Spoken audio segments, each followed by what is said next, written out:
episode 29 of Summoning Insight. And for this episode, I realized immediately the video's being fired up, Monte. People immediately, they're sort of, the heart sunk a bit because they're like, there's 2 boxes, no guests, no famous person, no controversy from outside, normal sources, you know. But now that they've settled in, now the expectation level's gone down, you know, I'll drop a bit of a bomb on people, which is that actually we're going to double up this time because of our schedules. To get back to our old kind of a schedule of when we used to release, we're going to have this episode, but we're going to have an episode quite soon as well after, only a few days later. So as a result, we don't have to get into everything here. We don't have to have a guest to go into like a million things about the next 5 weeks and the next month, because we will have another episode soon. So I thought we would do this one anyway, because why not do one when we have time free, you know? But on this episode, we'll go into, this will be more of like a Thorin designed episode. I know what you're thinking, isn't that every episode? But no, what I mean is we can talk about some more like hypotheticals, or we can talk about some more abstract parts of the scene. It doesn't have to all just be the minutiae of the day-to-day, the mundanity of existence, Monte. I know how you despise the nihilistic, glib quality to the life that has been taken on by modern society. I was reading your AMA, you know. Did you like that? Did you like that quote? Was that your favorite part? It was. That was my favorite part. I thought you liked the part of the demonic possession of you. See, here's the thing, Monty. I actually agree with that. That's how I think of myself. I think of Thorin as sort of like a demonic entity that I allow to possess me. And here's the problem, Monty, is that I can't just banish him completely, because he's brought me this wealth, he's brought me this success, he's got this magnetic quality to him that I actually as a person don't really have. I actually can be quite a boring guy in some senses, you know. I'm just into the shit I'm into. But the problem is, it's like to allow him agency in this world, to give me those things also allows him sometimes to go a bit wild and to do some crazy shit, you know. And so unfortunately, those elements, all of a sudden, I just wake up after the show. I'm face down on the ground. I'm in sort of like a chalk circle on the ground. There are markings like on my wrist, and then I wake up and I'm like, oh, what happened? Oh, it must have been Summoning Insight. And then I think, oh, it's okay then. And I say the banishing words, you know. I do the dust around the circle. I go and sit down at the computer, and then I think to myself, oh well, the episode's in the can anyway. It says his is recorded, so I'm sure everything's fine. Then I load up Twitter, and it's like, you know, there's just an onslaught of people. How could you say that? Oh, you're Satan. You're. And it's like, no, it wasn't me, guys. It wasn't me. You know. It's unfair. How do we get rid of this? Is there some sort of esports church we can go to in order to, you know, exercise it forever? No, the thing is, like all, listen, Monty, anyone who knows about how the spirit world works knows that actually these forces aren't evil, Monty. They're not actually like demons, or they're not like evil in the sense of like the Judeo-Christian mindset. Okay, the problem with these things is that, like anything in life and nature, okay, they have like their realm within which, if you work with them in a certain way, they could be beneficial, you know, like a bee can sting you, or it can make honey and you can get the honey and you can not get stung by it, you can use the honey, okay? So you got to know how to use these things.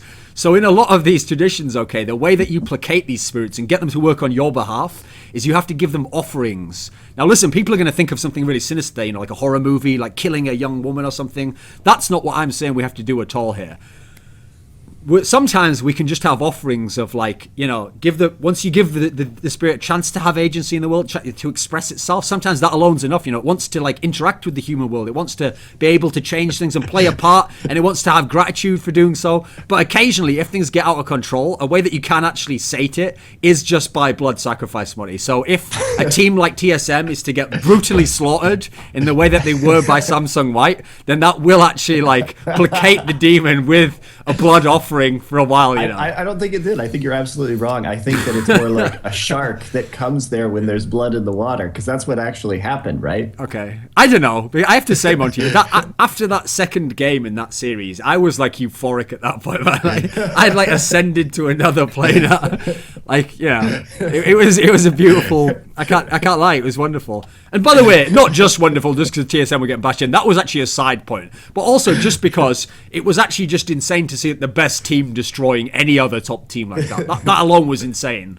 It was rather insane. So, yeah, I mean, I look forward. What other offerings can you give it? Can you offer esports articles? Is that how it works? Well, I mean, there's also... If you dedicate esports articles to it?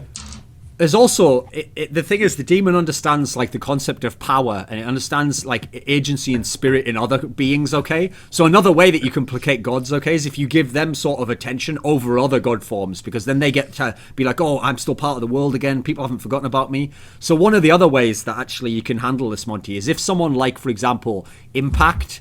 Say everyone says that Impact is the best. This is a hypothetical, obviously. Say everyone was to say that he was the best top laner, but then he just fell off real hard and he couldn't even play any of that. And he was trying to be a carry top laner, but it just didn't work. And he was getting his head smashed in. Meanwhile, Flame and Shy were still just chilling, doing what they do. Then that makes everything right in the world again. Okay, so for a while, that allows things to continue the way they should.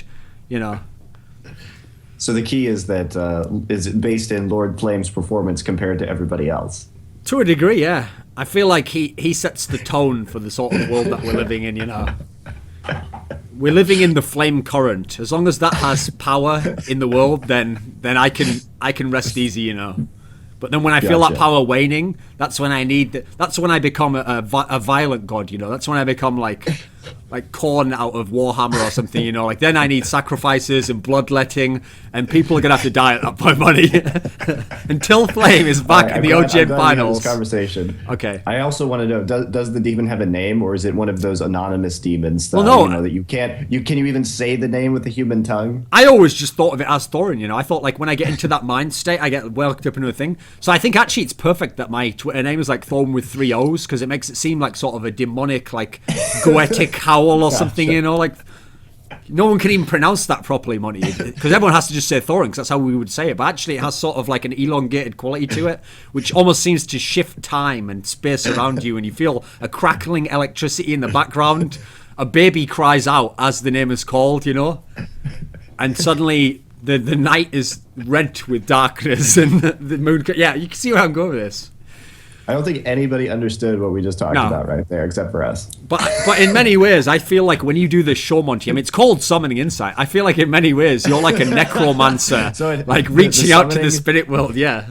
Okay. That's why we have to do it on Skype. Have you never noticed, Monty? Even when we were in Korea, we never did it from the same room. It's because actually, I look like the guy Duncan Shields, but actually, I don't exist like that. You can only see me if you've done the correct initial rituals and you've summoned, you've evoked the correct force. Anyway, this has lasted way too long, dude. For anyone, let's actually talk about some League of Legends now.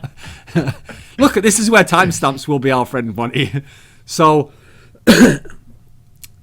We've got a bunch of actual topical stuff, and we'll start off on those, and they won't be that great. But then I think the hypothetical stuff, people will be surprised actually. I think we've got some good stuff we can go into there, because it'll be a mixture of historical stuff, but then ways of actually projecting that into a little bit of speculation about the future, or trying to think about where a certain player would fit and what kind of thing would go, because that'll be like a little primer for people as these Korean players find homes in China or the new Korean teams are set up.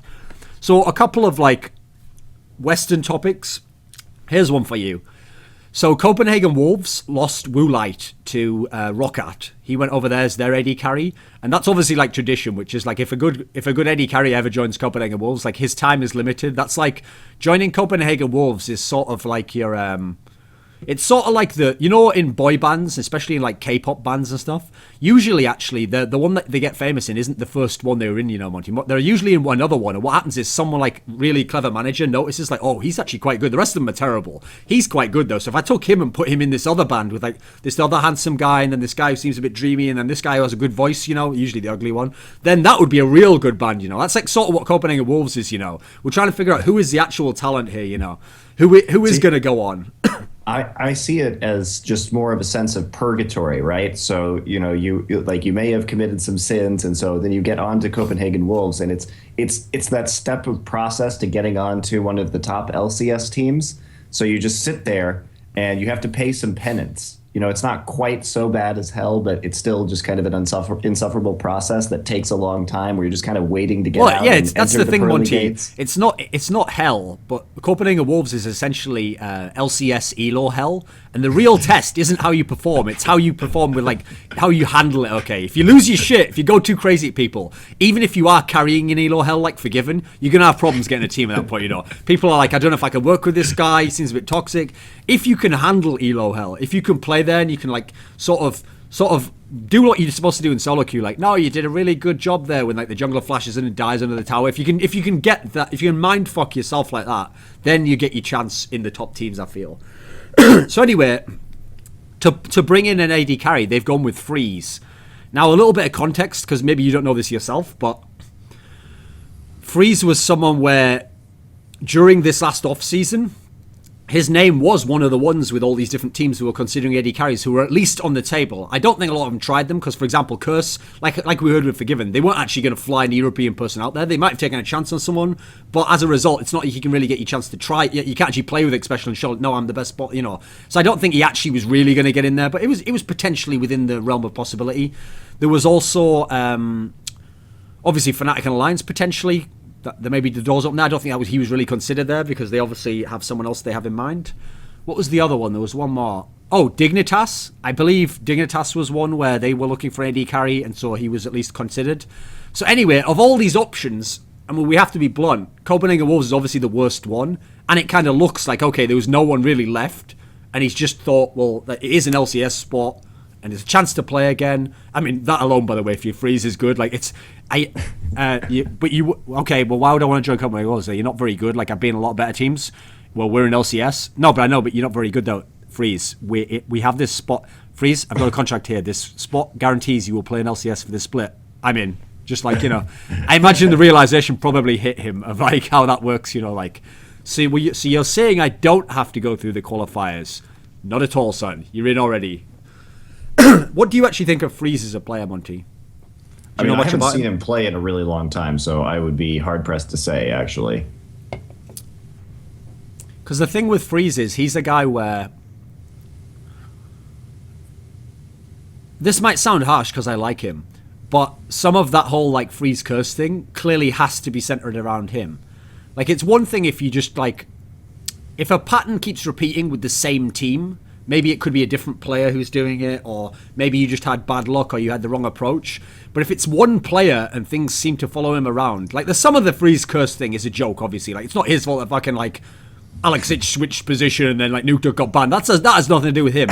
But in terms of stuff like repeatedly failing LCS qualifiers and having good success in practice and then not in, like, these are things that obviously carry over to the players themselves eventually once you've had enough data, you know. So I feel like actually he's somewhere where people are going to have a hard time evaluating him because he is actually skilled. Like, if he didn't have any of those external qualities, I think he really could be, like, top 3 AD carry in Europe. His problem is those qualities exist for a reason. Clearly, the sorts of teammates he chooses to team up with and some of his own performances in, like, pressure situations have been questionable. So I feel like you have to be fair and take both halves of the equation into account. You know, it's not like if you just like him and you say, oh, well, that didn't happen, that's no problem. And you can't go the other way and be like, well, I don't like him and he failed, so he's shit. Like, no, it's neither. It's both and, you know. It's not either or. So that's that. In the EU expansion tournament, this is what's weird about this, okay? We don't have a lot to do here because we don't watch Challenger and we definitely don't watch EU Challenger. But here's what's weird, Monte. If you think about it, every time there's an expansion tournament or a qualifier, you really do have to consider the possibility that, like, a team that should get through won't. It can happen. We've seen it happen in LCS before. So this would be crazy. Imagine if that Millennium team didn't get through. The one with Horror and Ryu and Kevin and Creaton, and that could happen. They could actually fail it and just not get into LCS. What do you think of the concept of expansion tournament? Is it good?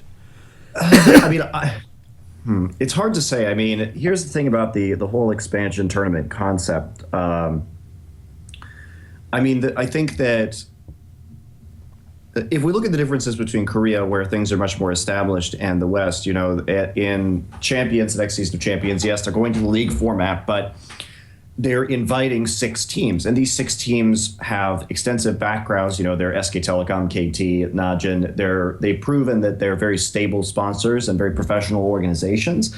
So it makes sense that they would invite them. But Riot is in a weird situation where the West is so cowboy in terms of teams right now, and there's so many, and some of them are really shady, and some of them actually have been around for a long time, like Fnatic or SK. So how do you kind of rectify that, and how do you decide who gets into these tournaments? Because Riot, you know, they need some level of competition there, I feel, just so the kind of the bad teams get weeded out, or the less professional teams at the very least.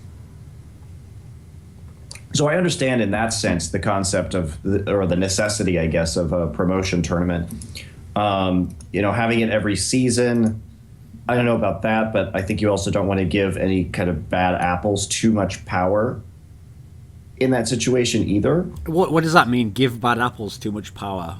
Because if they get just locked into the LCS, then a mismanaged team will just stay there for too long and continue to be mismanaged, and potentially make the league look pretty bad. Whoa! Listen, just taking that at face value, what you just said there, that's obviously, I couldn't disagree with that. Like, you don't want teams to be in a position where they know they're in LCS for 3 years and then they just, like, I won't give an example. Well, no, I will give an example. Let's imagine the scenario with XDG, okay? So we saw all the problems they had in their lineup and they kept messing things around, and they took a team that was one of the best and they made it really bad. And actually, part of the reason why we don't bring them up anymore is because they got relegated, it wasn't a problem anymore, and now, if they could get back in, to a degree, they'd have earned it. They'd have changed the lineup, they'd have fixed something, and they'd have gotten back in. So actually, the system worked there, okay? That's an example of it working.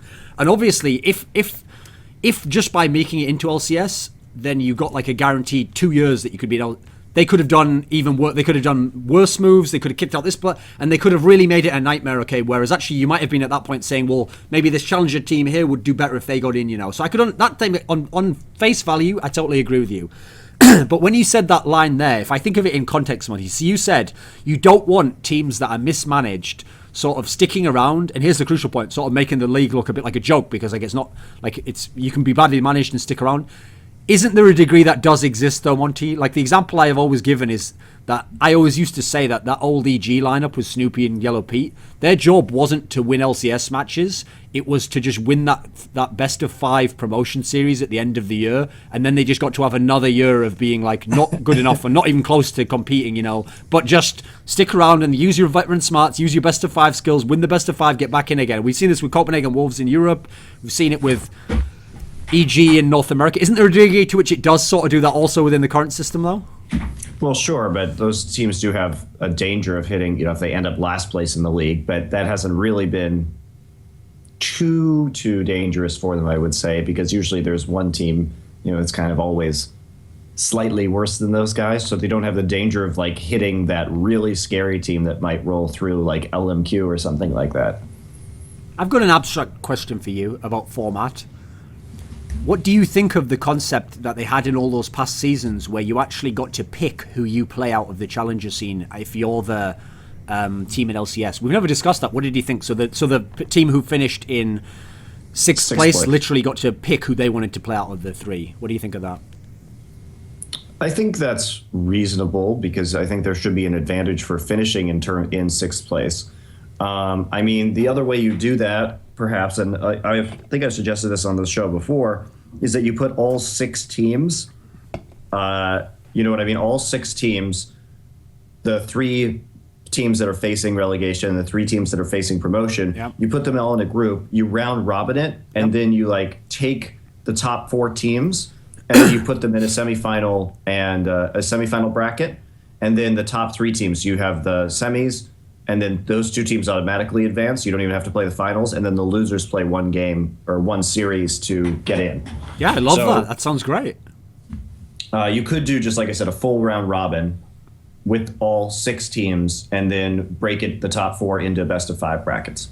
You could do that too. That's what I guess that I would prefer that, but that's another phase of playing, right? Sure, but right now you're just dealing with 3 best of 5s. Yeah, but so here's that's the a thing. lot faster because in that situation you still have the 3 best of 5s, i.e. the semis, because you don't play the finals, and then 3rd place match. But you also have to do a full round robin with 6 teams, and that takes a while. I like that because that format there essentially here's the point I'm going to make, allows the players and the teams to show you who the best is. Because you play all the other teams, you show what happens, and then also, it's actually quite... first of all, I'll make an abstract point, Monte, but it actually doesn't make sense that your play in LCS against LCS teams determines how you would do against challenger teams. That actually doesn't follow at all. It's a totally different type of team. Maybe even you might be playing the best teams in the world, and then who knows what the schedule was like. You played them when you had at the beginning of the season when you were bad, and then by the end, there's all sorts of factors can play in. But here's the point. I'm surprised we've never brought up on this show actually before, because we like to use that word, Monte, competitive integrity. That option to choose players is the opposite of competitive integrity. Because think about this. Imagine, you remember that season where Gambit almost went into relegation? They had to beat Copenhagen Wolves. It was in the spring season this year. And Alexic had that godlike Oriana game where he carried them and they didn't go into... Imagine if Gambit had gone into promotions okay. And listen, people now are going to think Gambit was a joke. That was still the Gambit team that like 3 weeks before finished top 4 at IEM and were always super clutch in like actual LAN tournaments. Imagine that Gambit team for some reason was like pissed off with one of the qualifier teams. Let's say, for example, NiP had been beating them in scrims and they thought to themselves, NiP always choking qualifiers. They're the best team of all the ones in the challenger. So fuck it, we'll pick them. And they purposely picked the best challenger team, smashed them, and then got into LCS. That's not competitive integrity. Why would the best challenger team, in theory, that's capricious. That should never be a factor that would be allowed in competition. Well, maybe they'll change it for the next season. I mean, I think that my philosophy, my system is superior in that regard if they have the time and the resources in order to actually like make that happen, because it adds quite a few games. How could they not have the time and resources? Like we can't say that anymore, Monte. If it was the past, I could understand why. Listen, it costs more money. Have you seen those challenger series where they keep flying the fucking finalists out just to play a best of 5 that only counts for challenger points? How much money must that cost? I think it's mostly a matter of scheduling and time, because during the off season, I think that they're still trying to build in all of this. Riot is still trying to build in all of the systems that they want to include. But the thing about it is that they're trying to plan and schedule a lot of these events like All-Stars or Worlds, and they may not have the time to properly plan out adding an extra stage of competition to the actual promotion relegation, because that would require more planning and more studio time and more effort from everybody, more effort from the casters, more effort from the production team, everything like that. Because that's those games, that round robin is something that you have to do in person. You can't do that remotely. So you'd have to fly them for an additional several days and then schedule everything around that. So it'd be quite expensive. When you say it requires more planning, well, it requires like actually responsible planning, Monte. That's the problem at the moment that Riot has. Here's a point I want to make. They don't plan responsibly. Like if you have a real world circuit, okay, and you've got millions of dollars on the line, and you know you're going to have a world championship for season 5, right? We already know that, right? The world championship will happen for season 5. You accept that premise? Yes. Right. How is it possible that we know it'll happen, but you don't know where it'll be or what time of year it'll be? How can that be? I know approximations but of some of those things. The public doesn't. The teams don't, in theory. I think the teams actually probably have a good idea. You don't think that's irresponsible? I don't know where. I do know approximately when it's going to happen. You know the guy who's late, okay, and he's late by 5 minutes, and you ask him why you're late, and he says like, right, well the bus didn't come on time, and then like I got like caught in traffic. His reasoning's totally fine. If you were to go back in time, I bet he isn't even lying. I bet he did really get like the bus was slightly late, and I bet the traffic was bad, or whatever. But if he does it over and over and over, then if you said to him, well, have you ever tried getting up like 10 minutes early so you definitely beat the traffic? And he was like, nah, why would I do that? That's when it would become irresponsible, right? You can agree with that premise? So my point here is, it's all well and good always waiting till the last minute and being like, right, well, in a month and a half, we'll have All-Stars and it'll be in this country, and right, you have to take a week off here, and that's your off-season's gone, and it's all well and good doing that if you really are in the cowboy Wild West of like nobody knows the circuit and stuff. But if you're doing what you're saying here, so we can't have the challenger system I propose, because at the moment it might take up too much extra time. Listen, all these are a concern, but we're trying to build things in, like you said, so that for the future, these will make sense. Like, it'll make sense that you don't have too much of your off-season taken with this massive, long expansion tournament that me and you were suggesting, that you play all these matches. In the future, in 10 years, this would all make sense that you'd build it out like that. But also, like going along with that, if you're going to build it out properly, then let's do things properly. Let's say the All-Stars will be this time at the year, at the beginning of the season, we'll tell them that. This is where Worlds will be, and you can plan your boot camp if you qualify, and you know exactly. There can't be things like this year when it was like, oh, you're going to have 2 weeks boot camp, like. I don't think that is going to happen, Thorin. I think that's where the direction Riot's moving, and I think to defend Riot, this whole League of Legends thing, and I know you will make an argument for the fact that they didn't even need to build out all of this infrastructure because you just want a circuit of international tournaments in the first place. But when Riot made the decision in order to create the LCS and to try and create this world circuit and have this big world championship every year and do what they're doing right now, they had to do it all on the fly. But every year we've gotten more information further in advance. Riot has had a better time in terms of planning it. And this year, one of the major reasons that the Korean system changed was because they wanted to align the schedule so that they could make sure that there was like there are proper breaks where all of the leagues are down, that no team gets that larger break before Worlds, and everything kind of just wraps up and is on the same cycle, so that they can increase the number of international tournaments and the quality of them and make sure that everything's quite fair. So I do think actually that people will know about Worlds and about All-Stars much sooner this year. And there won't be any of those shenanigans where like New European teams get an extra month to prep for Worlds and all the other crap that happened last year, and the Chinese team to get like 3 days or whatever they had, after the qualifiers. So I don't think that's going to happen anymore. But the thing is, that's an area where I'll always have contention, because I don't want... Like, the reason why it's distasteful to me to see a million news stories about how esports is a real sport and it's just like any other big hobby, and, look, the stats for how many people watch Worlds are higher than Wimbledon. It's like, those real sports have all the things I'm describing. A proper structure that makes sense, that has a governing body that sets things out, and everyone in the structure knows that this tournament happens now and what the seeding will be like and what the format will be like. There's nothing comparable to some of the things that happen in League and in esports in general, So that's an area where I feel like there's still a big gap between where it is in terms of success, in terms of what people are watching and the money and all that. There's a big gap, though, in terms of like organization still. That needs really... That's one of the biggest areas that could catch up, I think. Like, to give an example... This is actually one of the areas where I thought OGN did a really good job. You knew as soon as the season ends, there's going to be this many weeks until the qualifiers start. So if you're in the qualifiers, you already had an idea of when you're going to have to start playing again. If you're a team who made the round of it, we're not going to have to kick in until the group stage is going to be around here. Everyone actually did have a good timetable of what was going on, and that helps you with like, should I remove my player right now once I go out of the round of 16 and start practicing with him if I know I have to go in through the qualifier, or can I try a player out and just bring him in for the group? These things set everything else in place. They might not seem like such a big deal, but they kind of put everyone else's schedule into the meta schedule. What do you think? I think you overrate OGN's advanced planning, especially for a lot of these things. I think the teams had a general idea just because of how many tournaments had to happen in a year, but there's a lot of times where OGN, the dates for finals have been floating even after the season started and stuff like that, and because they were looking for venues. I mean, generally it's been pretty good, but I wouldn't say it's been, totally amazing either. I mean, yeah. I'm just telling you, like, none of the dates for OGN right now are set in stone except for the qualifiers this weekend in Busan, and even those were set relatively recently. So teams didn't have a lot of advance notice on that's for sure. Okay.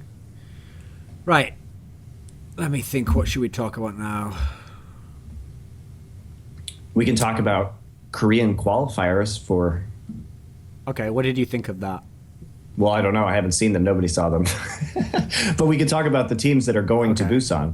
So for those people who don't know, there are 2 seeds remaining in champions for next season. So 20 teams went to Yongsan, which is where the studio is, and they have this like big tournament room that's like not the studio. It's just a big room full of PCs where they have a lot of qualifiers.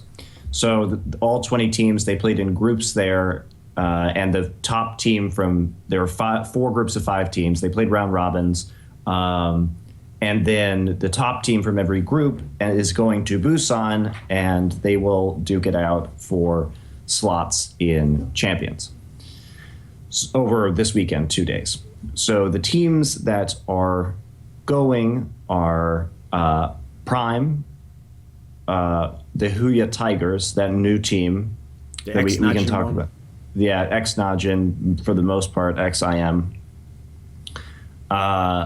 So Prime, Huya Tigers, IEM, and Xenics, the team known as Xenics modlook, which is the amateur team that there are a bunch of amateur players. It's Raphael, Drizzle, Sky, Nika, and Road. Monte, I believe everyone knows them. You remember that famous clip of them destroying Cloud9 in a scrim? We all know very well the Xenics.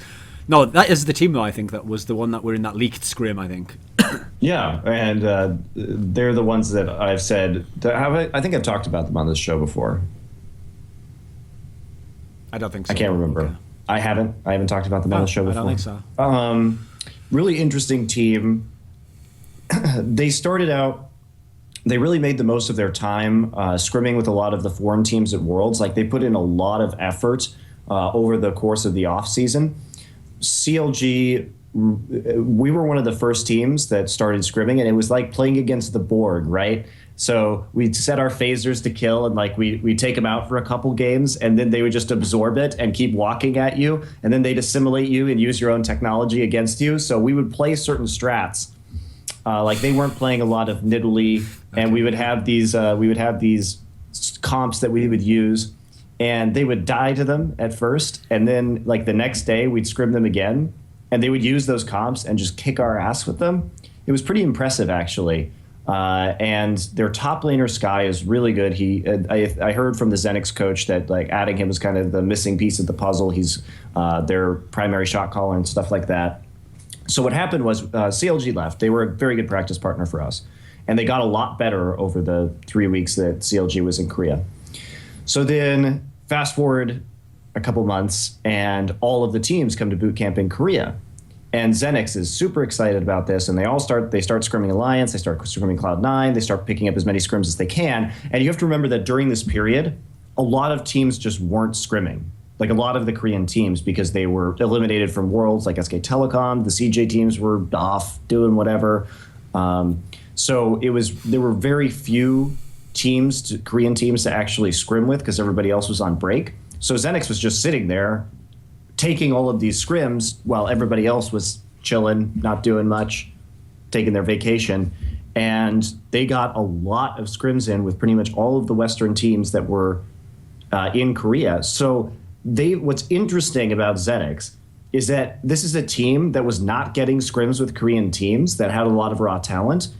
And because CLG came and because a lot of these other Western teams were here, they got better practice, I think, than they would have gotten had these teams never showed up. But they really used that opportunity well, and they became a pretty good team. So it's going to be fun to see them this weekend. I think people will be surprised.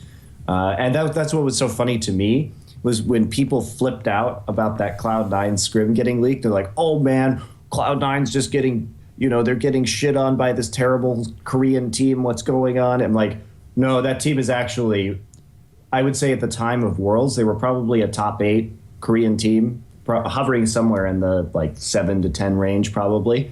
So they were actually pretty good. When you said that thing, okay, about how you would try out these strategies and then the next day they'd sort of adapt and they'd come back, I can already see what's happening. Okay, so you thought to yourself, right, we're playing this Korean team, okay, so the best way is actually like the way you're supposed to practice Monte is you're supposed to try your real strategies, okay, and you're supposed to see how would they work in a game, and then the idea is the results to a degree will actually tweak it a little bit. Like you'll see, there's a bit of a weakness here. So first of all, you started out with like a simple strategy. It's where you had this you had all the teams sort of protect your AD carry player, and then you get him like all the shields, and then at the end of the game, like he's unkillable. And then the first time it was working, and like he got like a pentakill, and then next game they came back and they just like dived him early, like they just like focused him so that like he would like tumble into a dark binding and stuff. Like they adapted Monte. Eventually they came back, and then so then you went to strategy number 2. Okay, you had to pull listen, you saw that how they adapted. You had to go for something special here. So this time you went for a classic approach where what you do is you have the top laner like split push by himself, but get repeatedly ganked. Like for the first 15-16 minutes he just repeatedly ganked all the time. Every time he split pushes, they adapted, they got past it worked the first time, then they got past it, they adapted. So then you had to go, right, we've got to really dig deep here, guys, we've got to pull out some high quality strats. So you went with this one that you thought, listen, the best way to really beat these Koreans is we've got to bring some of the Western meta in. So you brought in this quite advanced strategy. It's got a lot of nuance to it. It's called the Feeble Froggen mid lane approach, where you have your mid laner playing incredibly safe on a farm champion. It was actually invented. There was like the innovation here was this small meta of mid laners in North America. There's one I think he was on Dignitas. There was one on there was the guy on CLG.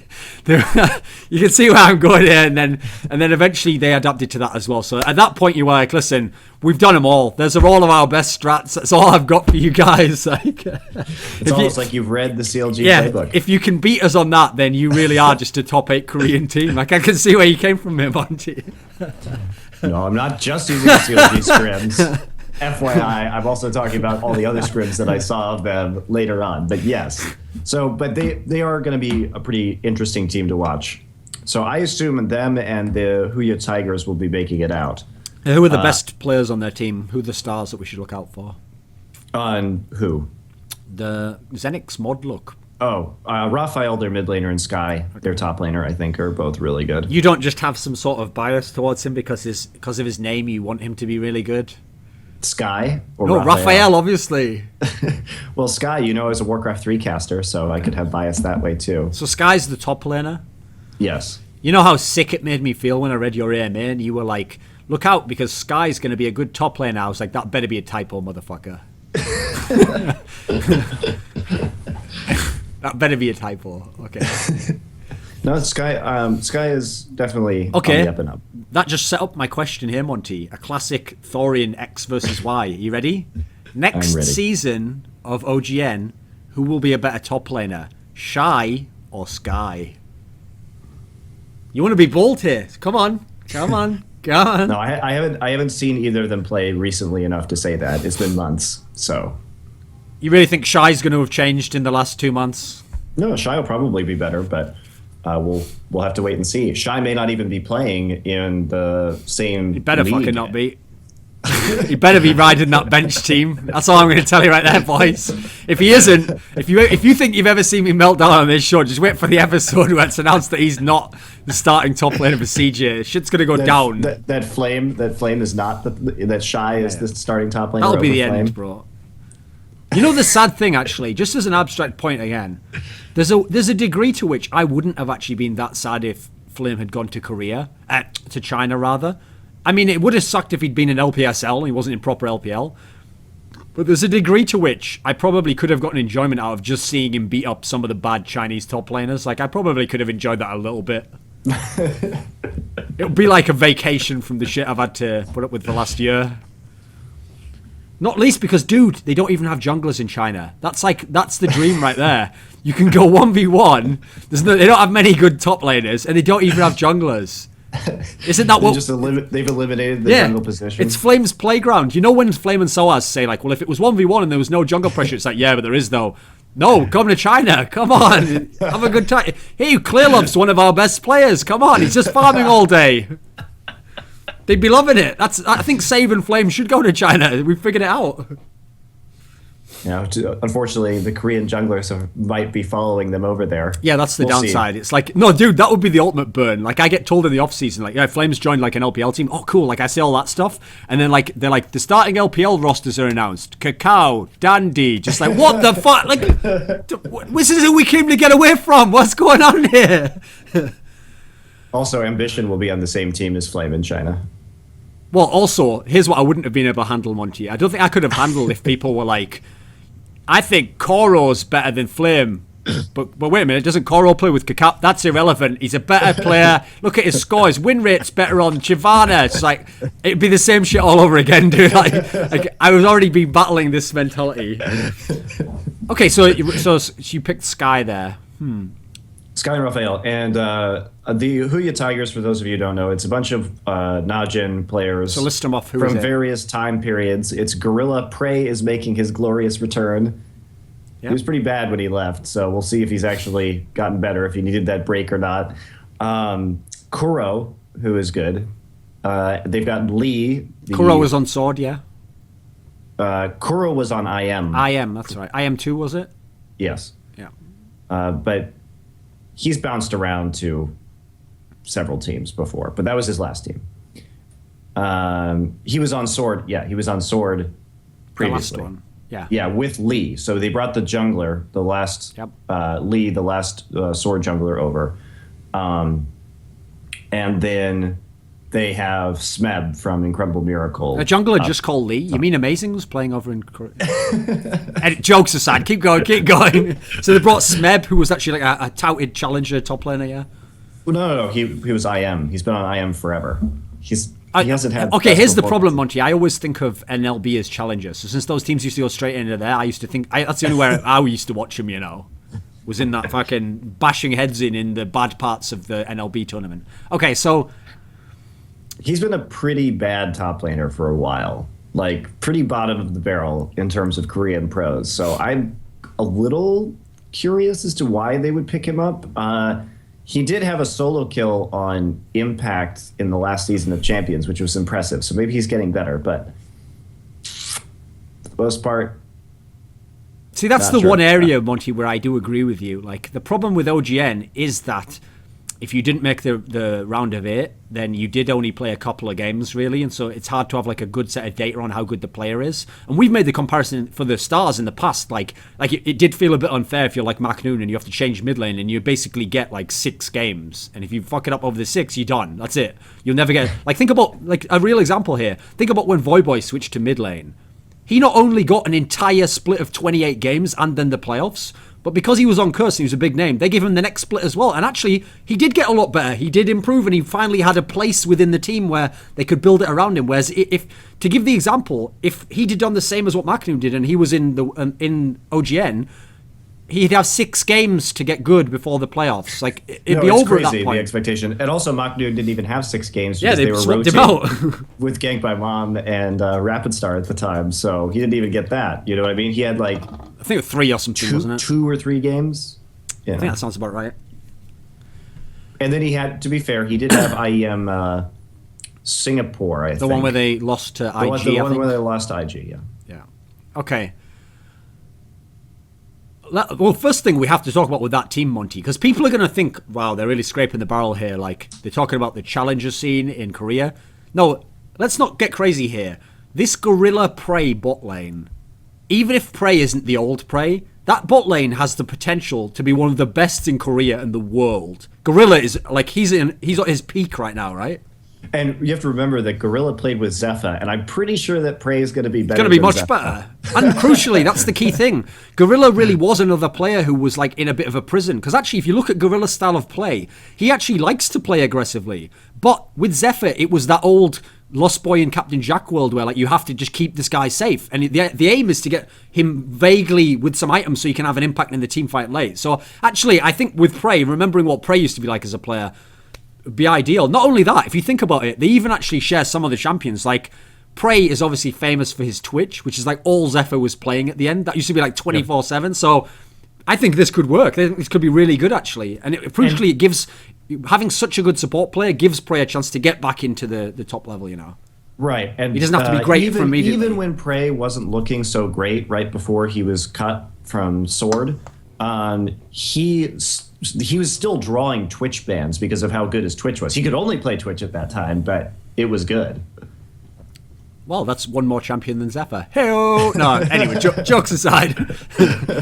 So we'll see how good Prey is. I mean, I don't know how much he's been practicing, but I'm really excited to see him play again. That's for sure. Don't you find it shocking though that Gorilla would leave NaJin and yet stay in Korea and be on a team that's now has to re-qualify? Like, if I asked you to speculate, do you think that actually means that this team with its backup of, like, it's sponsored by, like, I think YY, the streaming company in Korea, do you think that means even this team is going to pay more salary than NaJin was to Gorilla? Would you speculate that? Possible. The other thing that you have to consider is I think he was released by NaJin because they wanted to keep Kane and that's Okyu, right, yeah. That's true. Which sounds weird, I know, to a lot of people, but the reasoning behind that decision, I think, was that Kane and Okyu are actually really good together. When CLG was out here, Afro and Doublelift, that was one of the lanes that they had the hardest time with, was playing against Kane and Okyu. They said they were really good. So if you have these players that, first off, Kane is older, and so he is kind of a more mature, that older brother, the young figure on the team. He's like 27 or 28. And if he has good synergy and he's playing really well with Okyu, even if you have Gorilla, I think it's better to keep that pairing together, especially because he probably provides a lot of the shot calling on the team anyway. So, and he's also, he's been there forever, et cetera, et cetera. So as for where Gorilla had options to go after that, Gorilla's English is actually pretty good. I feel like he could have gone to a Western team. But if this Chinese team is swooping in, this Chinese company, and they're trying to snap up parts of the Korea streaming market, they can do that, by having these guys stream on there. Some of these players are very popular. Prey was very popular back in the day. And it makes sense if they want to barge in on Africa or any of these other Korean streaming platforms. And it'll also, I think, be much easier to get to a Chinese audience that way as well if they want to watch these Korean players play. So I don't agree with that at all. Like, I agree with the point that right now I'm sure the synergy is better between OQ and Kane. But Gorilla is that good that I think it's worth the gamble of trying to build new synergy or try him with this play. Because here's the thing. You let Gorilla go now. First of all, since they're in Korea and like Mata's left and some of these other players are like exiting Korea, Gorilla's probably going to be the best support player in all of Korea. So you had a chance to like, even without amazing synergy initially, still be the best bot lane potentially. And then on top of that, luckily this didn't happen okay. But the big problem with letting big free agents who really are stars go is when they go to your rivals and then beat you. Now that's not going to happen here because he's gone to a team that isn't like amazing. It's just okay, it has some potential. But imagine this. Imagine if SK Telecom hadn't been so hasty to release people.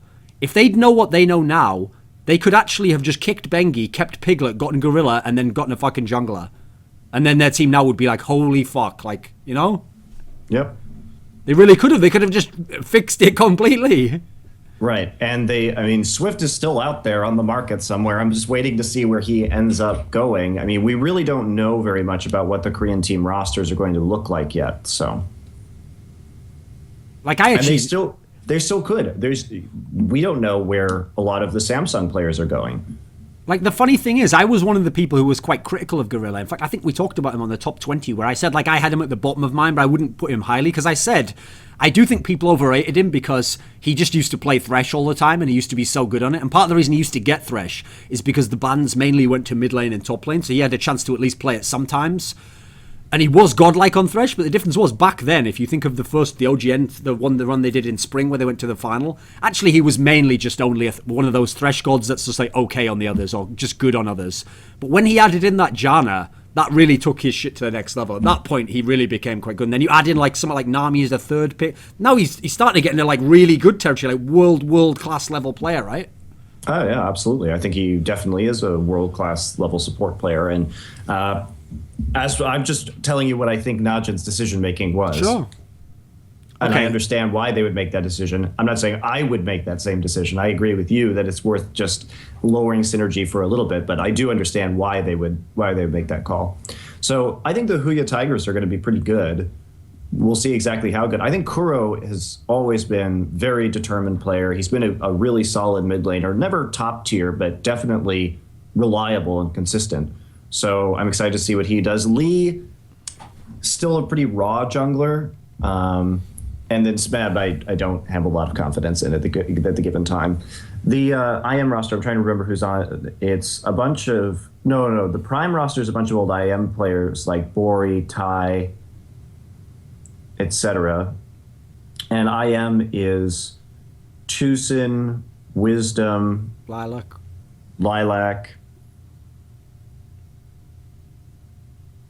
Who's the It's a bunch of the more recent IM players Frozen, from both maybe? teams.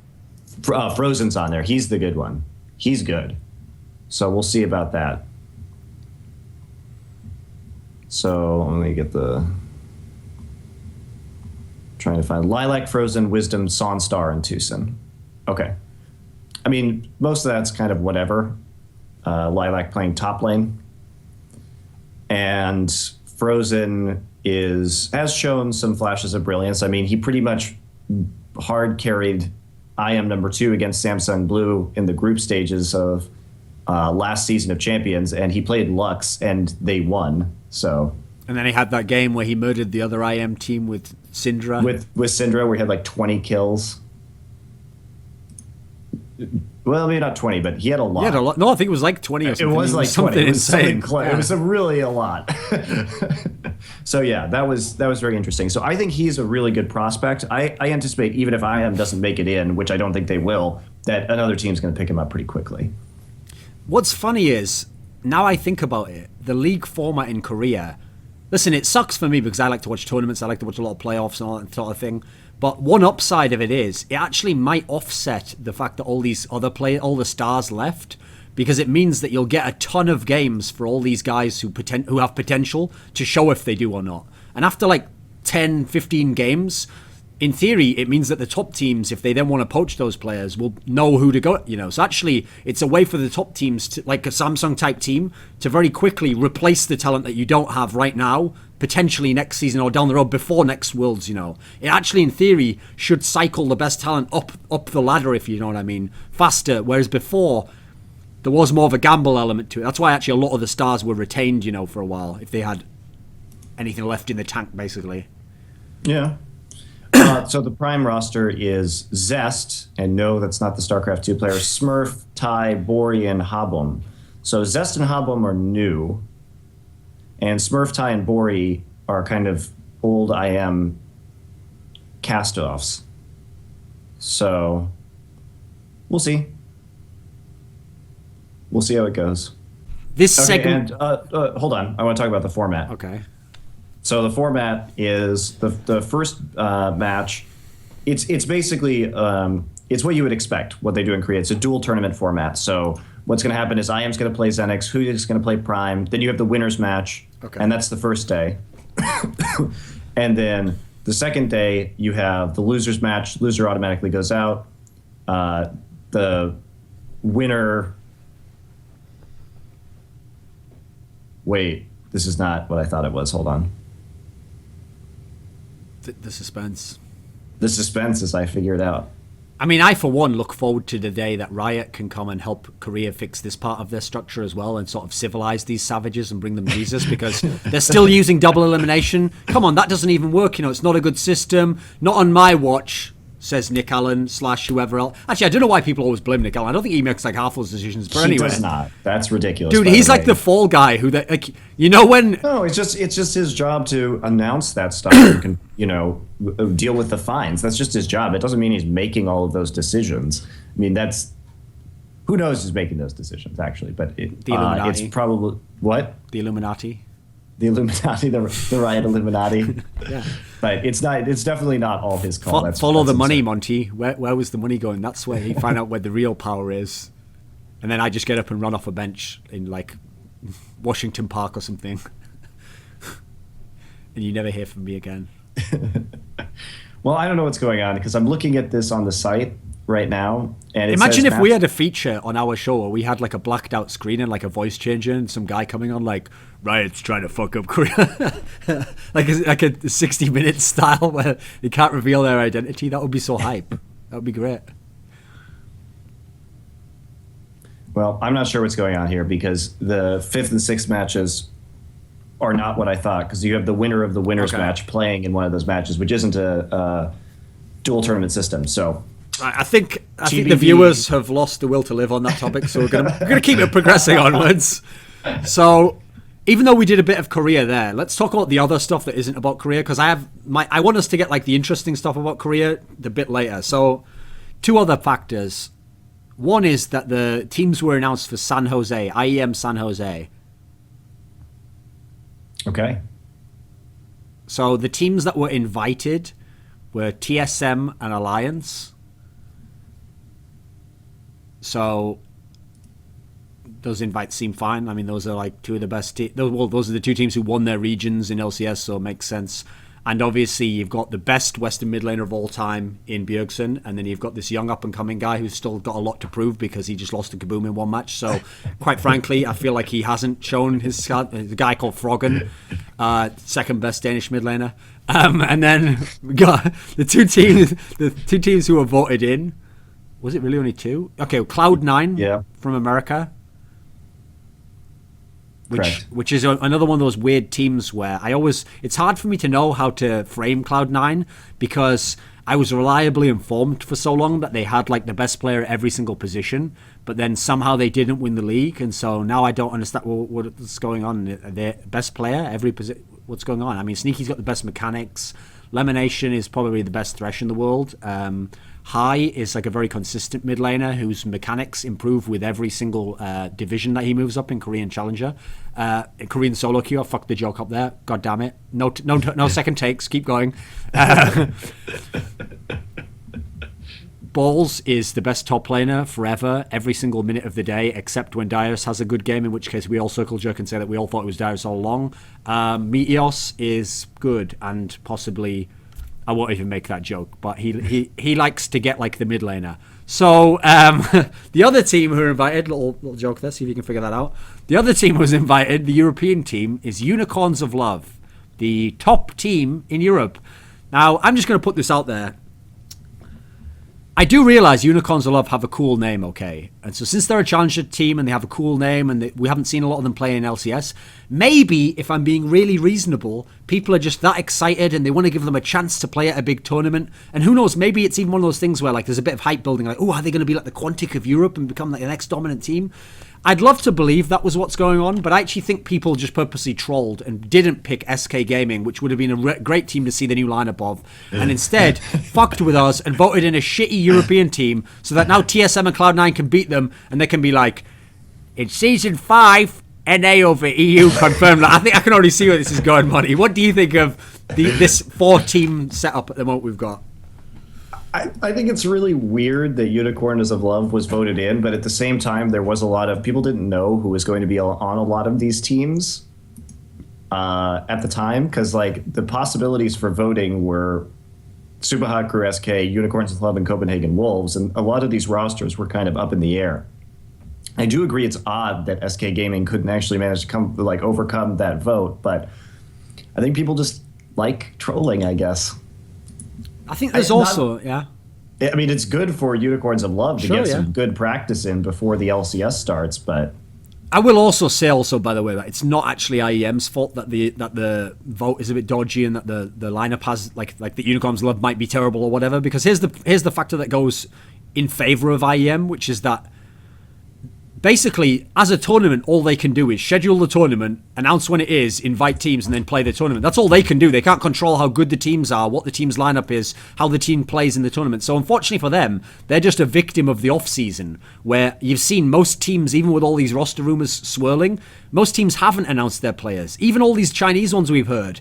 We heard about Deft going 2 or 3 weeks before actually was announced. Like, a lot of the teams haven't announced. So the problem is, I know for a fact some of these teams do have, like, they're maybe 90% on who they're going to have, but because it's not announced, some of them aren't going to take that player to this tournament with them if they go, or they aren't going to take an IEM clone if they go, because, well, it would essentially announce it, wouldn't it, if you brought the team and the player. So they're going to use a stand-in, or they're going to use their old player. And so unfortunately, it's not IEM's fault, but that will make the tournament a bit wonky, because, for example, if Alliance take an AD carry to this tournament who doesn't end up being their main one, we'll kind of forget about this tournament and you won't really count the results that highly. And so I feel a bit bad for IEM in that sense, but I'm still glad there's a LAN tournament. Like, I just like to watch LAN tournaments, especially with like good teams, you know. Yeah, it should be interesting. And Pain Gaming too, they really breezed through the Brazilian qualifier for this. They are the third best region, Monte. Fair enough. They also have 2 Koreans on that team. So, well, in that case, I think we know that they're going to win, right? They have the old bot lane from Midas Fio. Do you remember Midas Fio? Yeah, my favorites. They have Lacti and Ole, the player formerly known as Anna, who also was on KT Arrows when they were not good in 2013. I don't think you need to add 2013. They were not good, Monty, except for like 1.5 seasons or something. That's true. For their entire history. Okay. So interestingly, Lacti, you may remember him for some really crazy Draven play, and he had Draven banned against him like every game. So I'm excited to see him play again. But yeah, it's the bottom lane, they're AD carry and support, 2 Koreans, and then 3 Brazilian guys in mid, jungle, and top. So could be interesting to see them. Like I said, they pretty much ripped through everybody else. I don't even think they dropped a game in the bracket in their qualifications. So, well, let's be real as well. Here's the thing. It's actually worth bringing that team up, because so many of these other teams, like, TSM and Alliance, it's very likely are going to have a fifth player that they didn't use. Well, TSM definitely will, because they're not going to have amazing, like, he's not just going to come out of nowhere. And Alliance, well, it's almost certain that Tabs isn't going to be the AD carry, as far as I know. Like, maybe they've contracted him for that event, I don't know. Well, if these teams have a different player, then if Pain Gaming is just established and they've been using this lineup for a month or two, that immediately adds a bit of parity, you know. And then add in that Unicornless of Love is a challenger team, so they haven't played much on LAN, they haven't got experience internationally. All these factors actually do give Pain Gaming a chance, depending on who they play. Yeah, I totally agree. And I just looked at the bracket again. They didn't even lose a game. I mean, they beat Kaboom 2-0. They just crushed the bracket. Right, well, that's it then. If they beat Kaboom, and Kaboom beat Alliance, and Alliance beat Cloud9, and Cloud9 beat NaJin White Shield, and NaJin White Shield beat SK Telecom, and SK Telecom... You see where I'm going, Monte? I think eventually I can actually make Unicorn... this team better than everyone, because once I go back, eventually I can get to Blaze, and then Blaze beat TSM, and eventually, actually, this team is the best in the world. Well, they are League of Legends math. It checks out. Well, they are. I did the math. Thorin did the math. Hashtag. They are currently the unofficial title holders of the World Championship belt, i.e., because Kaboom beat Alliance. If you do that and you go back far enough, you know, basically just saying one team beat the other. You saw the people doing this on Reddit, but Pain is actually technically the holder of the title belt right now for World Champions. You do know, I'm sure you know this, or Monte. Pain is, yeah. But that concept alone is like cancer to my version of intellectual thought about the game, because it's just so fucking... I just think it's funny. It's based... The problem is when I say based, people are going to think it's like some 4chan shit. No, it's based in like, it's just nothing. It's the most meaningless, like arbitrary kind of stat you could come up with that essentially has no meaning, and it just like means nothing. It's like you're getting as much possible attention onto something that means nothing. So, yeah, that's IEM. Let's do the Korea part now, because that's going to be the main part of this show. So my idea was, since like I say, we're going to have a Summoning Insight in a few days anyway that'll have a guest on it, so we can talk about a lot of other stuff there, especially that guy's region and his team and all sorts of stuff. So a section I thought we could do here will be a mixture of kind of like celebrating the last good Korean teams we had before all the roster changes, and then kind of using that as a jump-off point to kind of talk about a primer of what some of the stars who left those teams were like, so that people know when they go to these new teams, like either like the context of like, was that the right sort of team for them, or what will they add to that team? And so it'll be a mixture of the past, present, and the future. In terms of the past, SK Telecom's lineup obviously changed. They lost Piglet, Pumandu. At the moment, they've still got the other three, and as far as we know, the other three are still involved. The Impact, Faker, Bengi. If we now put a cap on SK Telecom, we know what that history of that lineup's like. It can never play again. In the year when they were really dominant, how do you most fondly remember that SK Telecom? What was their strength? What were they the best at? What made them better than the others, do you think? I think they were just the best at playing around vision control around the mid lane, and that allowed Faker to really open up and do Faker things. And also, they had a pretty reliable bottom lane, although Mondu and Piglet, even in their prime, did have a tendency to lose. I mean, we saw them lose lane a lot at Worlds last year. But Piglet, when he was able to kind of get over the laning phase, that was one of the scariest things, was their split pushing strategies from SK Telecom, because Faker on Zed and Piglet on Vayne could just 1-3-1 split push you to death. So when I think about that lineup in particular, I think a lot about the early invade for vision control and Bengi's early warding. And then I think about Piglet and Faker's ability to 1v1 outplay people and get those kind of split pushing champions rolling, and then just turn it into pick comp. They basically played a bunch of pick comps. So they were primarily good at skirmishing. Did they have like the best like Baron control? They weren't as good at as the KT Bullets at that, but they were very good at outplaying you on an individual level with their two primary carries. At their peak, okay, you remember those silly debates people used to have, where there used to be a certain type of person who'd try and make the case that like Piglet was the main carrier of SK Telecom, and because he did have a very good Worlds and he had a few good games in OGN the way he would look good, but actually here's the reason why I always had a small slight against Piglet. Even at his prime, he benefited from being the second option to the best player of all time. So in a team fight, who do you think we're going to focus? A fucking AP mid laner champion who's a burst guy like 0 to 100 you, or the AD carry? In a normal world where each player is even, you might focus the AD carry to just get rid of the damage dealer. Someone else is trying to kill the AP. They're a similar level of threat. The difference is when it's Faker, you're definitely trying to kill Faker first. That's in general going to be the focus there. I'd love to be someone like fucking Uzi, Name, Double Lift, and live in a world where I'm not even the main focus in a team fight. They don't know what that world's like, dude. They've never lived that life, you know.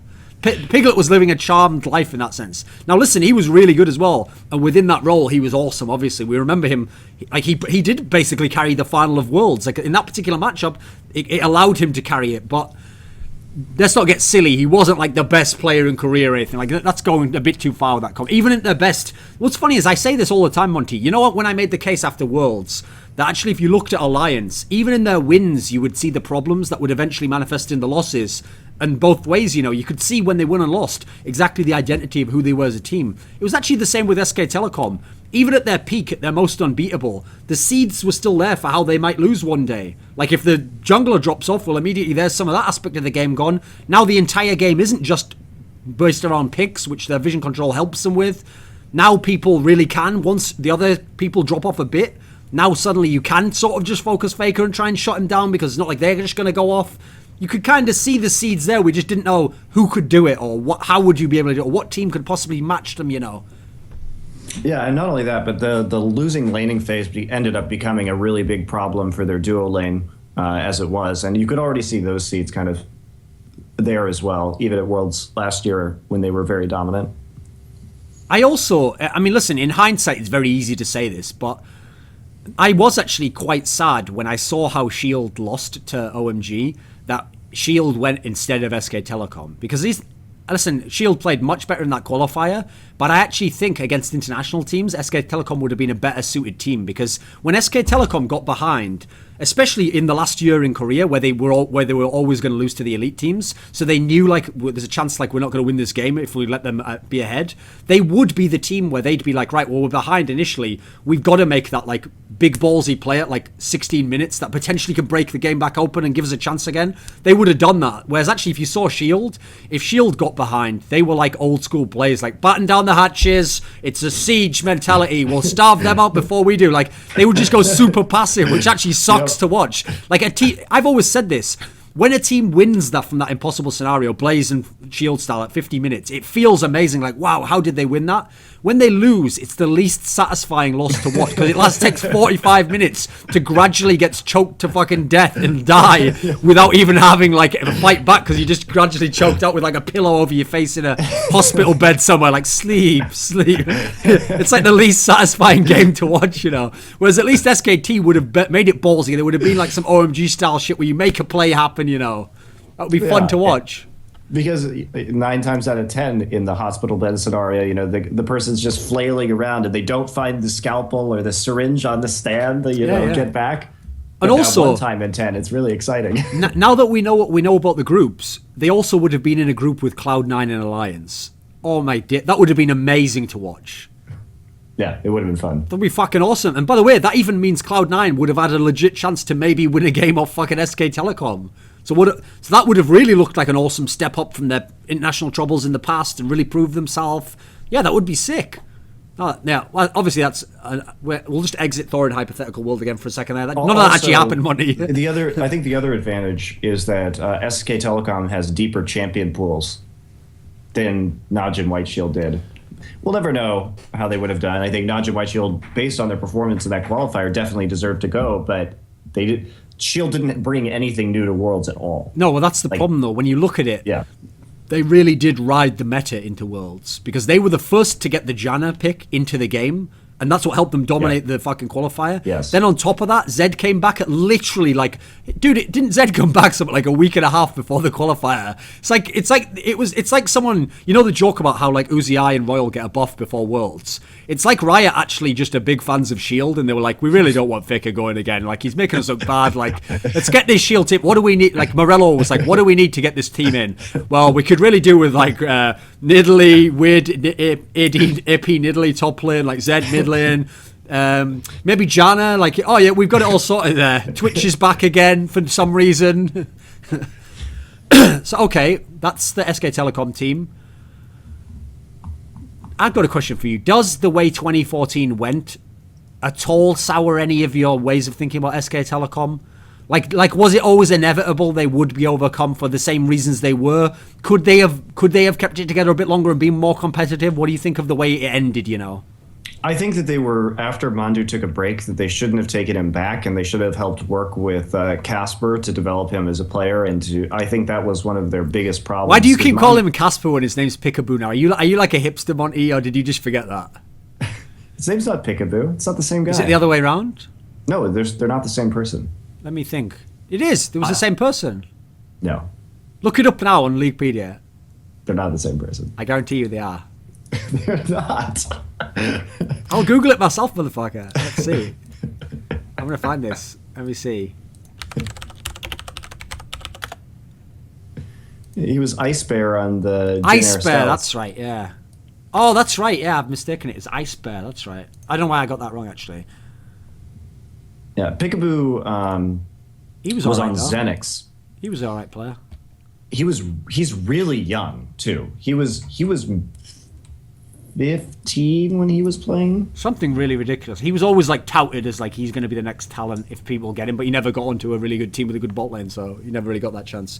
Okay, Ice Bear then. So Casper, why do you think no other teams picked him up then? Well, because he was part of the whole AHQ scandal, more than likely. Because he was on that team as Lorray. So before he was Ice Bear, he was Lorray, and he was playing. Where the fuck did they come up with these names, man? Are you coming up with the names from them? They run out of English words, Monty, and they're asking you for names, like, and now their names are like fucking like Arsene, Lorray, well, he changed Michelangelo, his name from Lorray to Ice Bear, and then to Casper when he joined SK Telecom. Okay. But and then to Peekaboo for 10 minutes ago on this show, just briefly, he didn't even know that. But Peekaboo was a sub for Samsung Blue for most of 2014. That's right. Okay. Yeah, he was the sixth guy who they used to... You know when everyone was like, why is Ring Troll in that pitch? Because he did look wicked like Ring Troll. That was Peekaboo. Okay, we've got to the bottom of it. We've got to the bottom, Monty. The Ring Troll was Gunza. Fuck you. I almost had something there, Monty. I almost retrieved it, and now I've got it wrong again. Okay, so his name, Casper, a.k.a. Ice Bear, a.k.a. Peekaboo, a.k.a. Gunza. Okay, continue. Anyway, yeah, Peekaboo's like roaming style was super interesting to watch. He was a very exciting player to watch because he would just be all over the map, like in everybody else's lane, just killing them. So it would be really exciting if they got him. But Wolf is a really solid player as well. So we'll see what Peekaboo ends up doing. But Peekaboo definitely has a lot of raw talent, and I really hope we get to see him again. Of course, Wolf was better known under his old name, Mad Life. Anyway, I'll try and dig myself out of that hole with jokes, Monty, and pretend like those were all... Maybe it was all a joke. Maybe it was just entertainment, folks. It wasn't. I got it wrong. So another team I want to talk about then is actually... We were just talking about S.H.I.E.L.D. So S.H.I.E.L.D... Isn't S.H.I.E.L.D. changing their lineup kind of one of the silly ones as well? Because they're another team where they really did have a chance to just keep an identical team with the same flaws they had, but instantly be one of the absolute best teams in Korea just by virtue of everyone else breaking up. Like, dude, on paper, bearing in mind we don't know what the new lineups would be like, actually S.H.I.E.L.D. would now be de facto the number one team in Korea. KT Arrows is gone, SKT's gone, Blue's gone, White's gone. They're de facto number one. Possibly, but I do think the changes they made with bringing in OQ and Kane will make them better than they were, because it's like it's time for Zeph to retire. He's old and didn't perform very well at all at Worlds, and just doesn't have okay, so then diversity. Goodbye to Watch as well then. Hey man, but they didn't have another jungle choice. Like Lee wasn't great either, so where do you go? Sure. That's actually one of the things that I found a bit confusing. Maybe this will sound naive.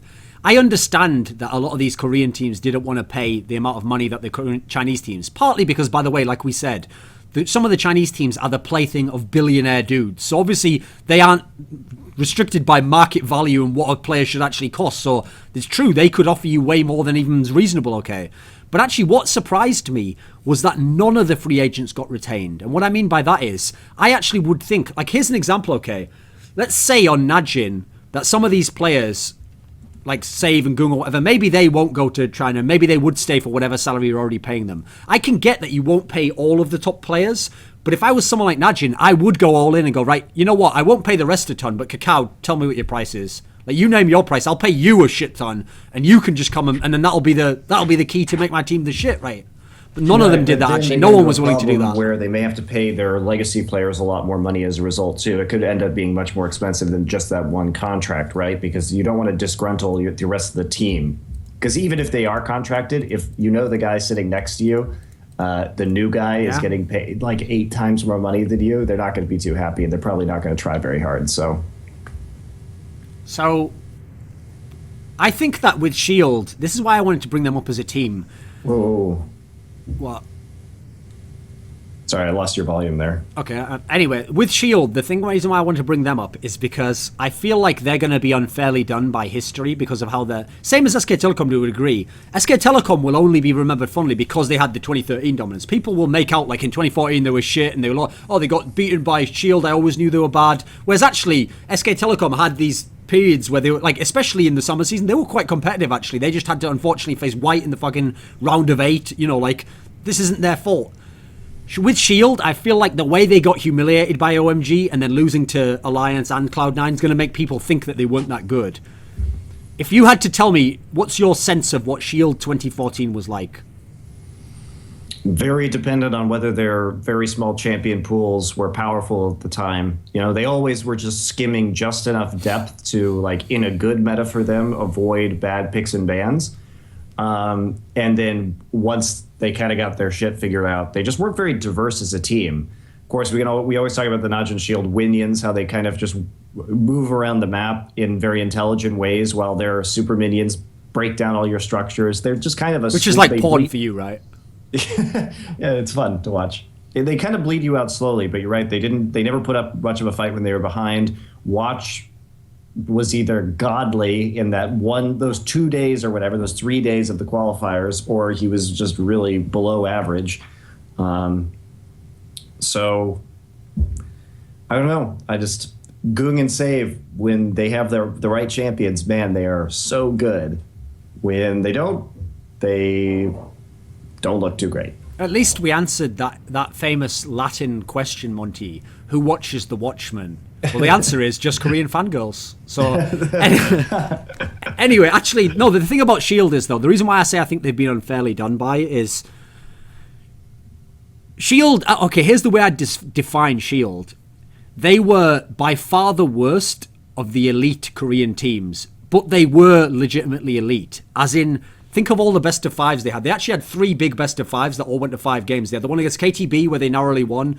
They narrowly won against Blaze. They narrowly lost against KTA. They had these 3 ones where, listen, if they lose all of them, they're going to look terrible and no one says they're any good. If they win them all, they're going to look way better and people would say, oh, they're definitely elite. To me, they were like always just on the cusp. Like, to me, they were like the gatekeepers of the elite level, you know. Them and SKT were like the team that weren't going to beat the elite team, but they were just on the outside and they would definitely beat the team below, you felt, you know.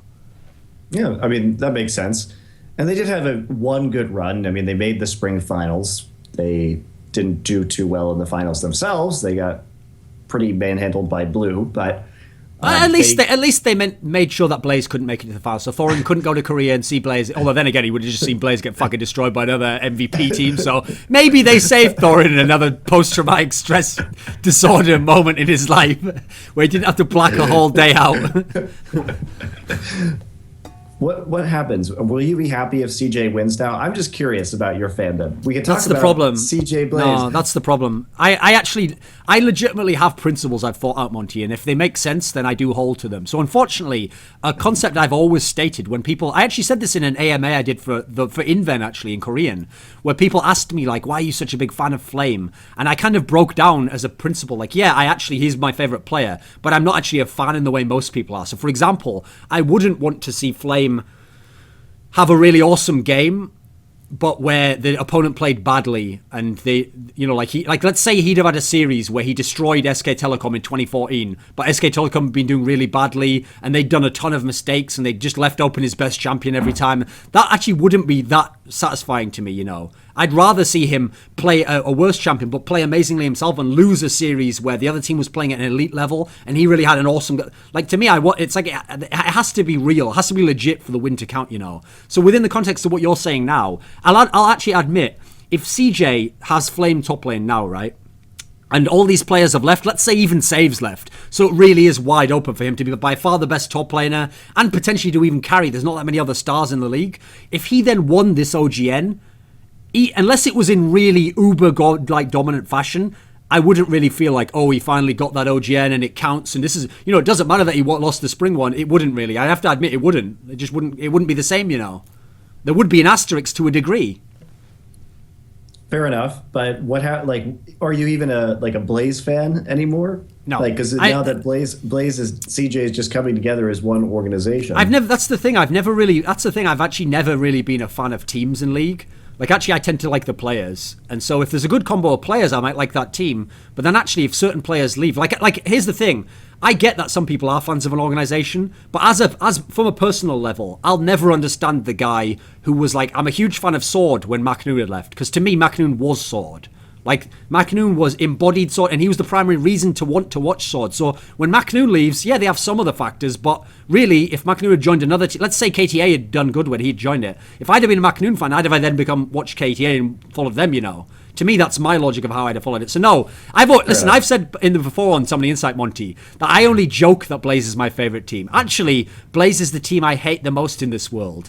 They are the prison and the chains that I've kept down the player I actually want to see succeed. And I told you, Ambition went from being a player I really loved and thought was reliable to literally the thorn in my side, causing me pain. He's the guy who, he's good enough. Like, he's the guy, okay, who... He really is, like, you just have to... You guys just don't know him like I know, He's a really gentle soul outside of the game, and he's a really nice guy, and he just has problems expressing his feelings. But then when you see me with a black eye, then I have to admit, he's a bad guy. Like, I can't keep making excuses for him anymore. This is an abusive relationship. I want to break up. But the people who run our house won't let me out. I need to go. Me and Flame need to go to a battered women's shelter. Actually, that might be one of the worst things I've ever said on the show. even as an analogy. But okay. No, I'm not. And in short, I am not a fan of Blaze, Monty. No, very bad analogy. Though I will say, there was that period where I'll give credit to the CJ coaches. As much as I bashed them, I do think that they did have it was a good gamble to go with the Neo Blaze era when they had they won the WCG and they had quite a solid run where if they hadn't met Bullets in the round of 8, I think they could have gone to the semis at least that season. I think that actually that era they made some decent decisions and it was worth the gamble of bringing Emperor in, Daydream. And okay, they probably should, looking back now, have took Ambition out then and tried Bymay the mid. Like, that probably is the move they should have gone with. But it wasn't that bad. Like, it did seem at the time Ambition had sort of like a little revival of his game and he was doing a lot better. It seemed like maybe he could just be good enough to make it a solid contender team, So that era, I did feel like that era still had something going for it. But beyond that, 2014, yeah, it was kind of a downhill train. Like, it would have required some miracle. It would have required some shield at the qualifier level of like people going above and beyond their level to even have a chance to win, Yeah, but the difference is that Blaze never shows up at the end of a season, right? They never show up. They just always look terrible. By the time like Worlds rolls around every year, it's like oh, you mean the end of the actual season? Yeah, yeah, no, that's true. That's the problem. Their lull is always, dude, in all 3 seasons, yes, it's always at the end of the split. That's when they're the worst somehow. They're always the strongest at the spring, going into the summer, and then the fucking last parts when they drop off. Right. They needed to make it, I think all they had to do to make it into the world qualifiers was make it out of the quarterfinals in NLB, and they just lost. had to beat fucking Sword and then hope that like certain other teams didn't win NLB. Yeah. Oh, don't worry. I remember that. Not only that, but if they'd have beaten Sword, we'd have gotten a best of 5 rematch with Shield in the semi-finals, which I was totally looking forward to and was denied. Oh, but don't worry, because Shield and Sword had an excellent series where for no reason Shield just got fucking rolled 3-0. Like, oh, cheers. So you fucking didn't even show up to that, you motherfucker. The only upside of that, Monte, is that it allowed Thorin to set up the most epic prediction ever, which you will remember did work out in my favour, my friend, where I get to make a prediction within the context that they just got rolled 3-0 by Sword. Then KTA's just won OGN. So like a madman, I say that Shield will beat KTA. And how did that work out? Are you a KT Arrows fan, Monte? How does that feel? Since we're opening old wounds, how was that result for you? Watching fucking Zephyr and Watch tear your beloved Arrows apart. Monte, if Cacao was better than Watch, why didn't he just win the series?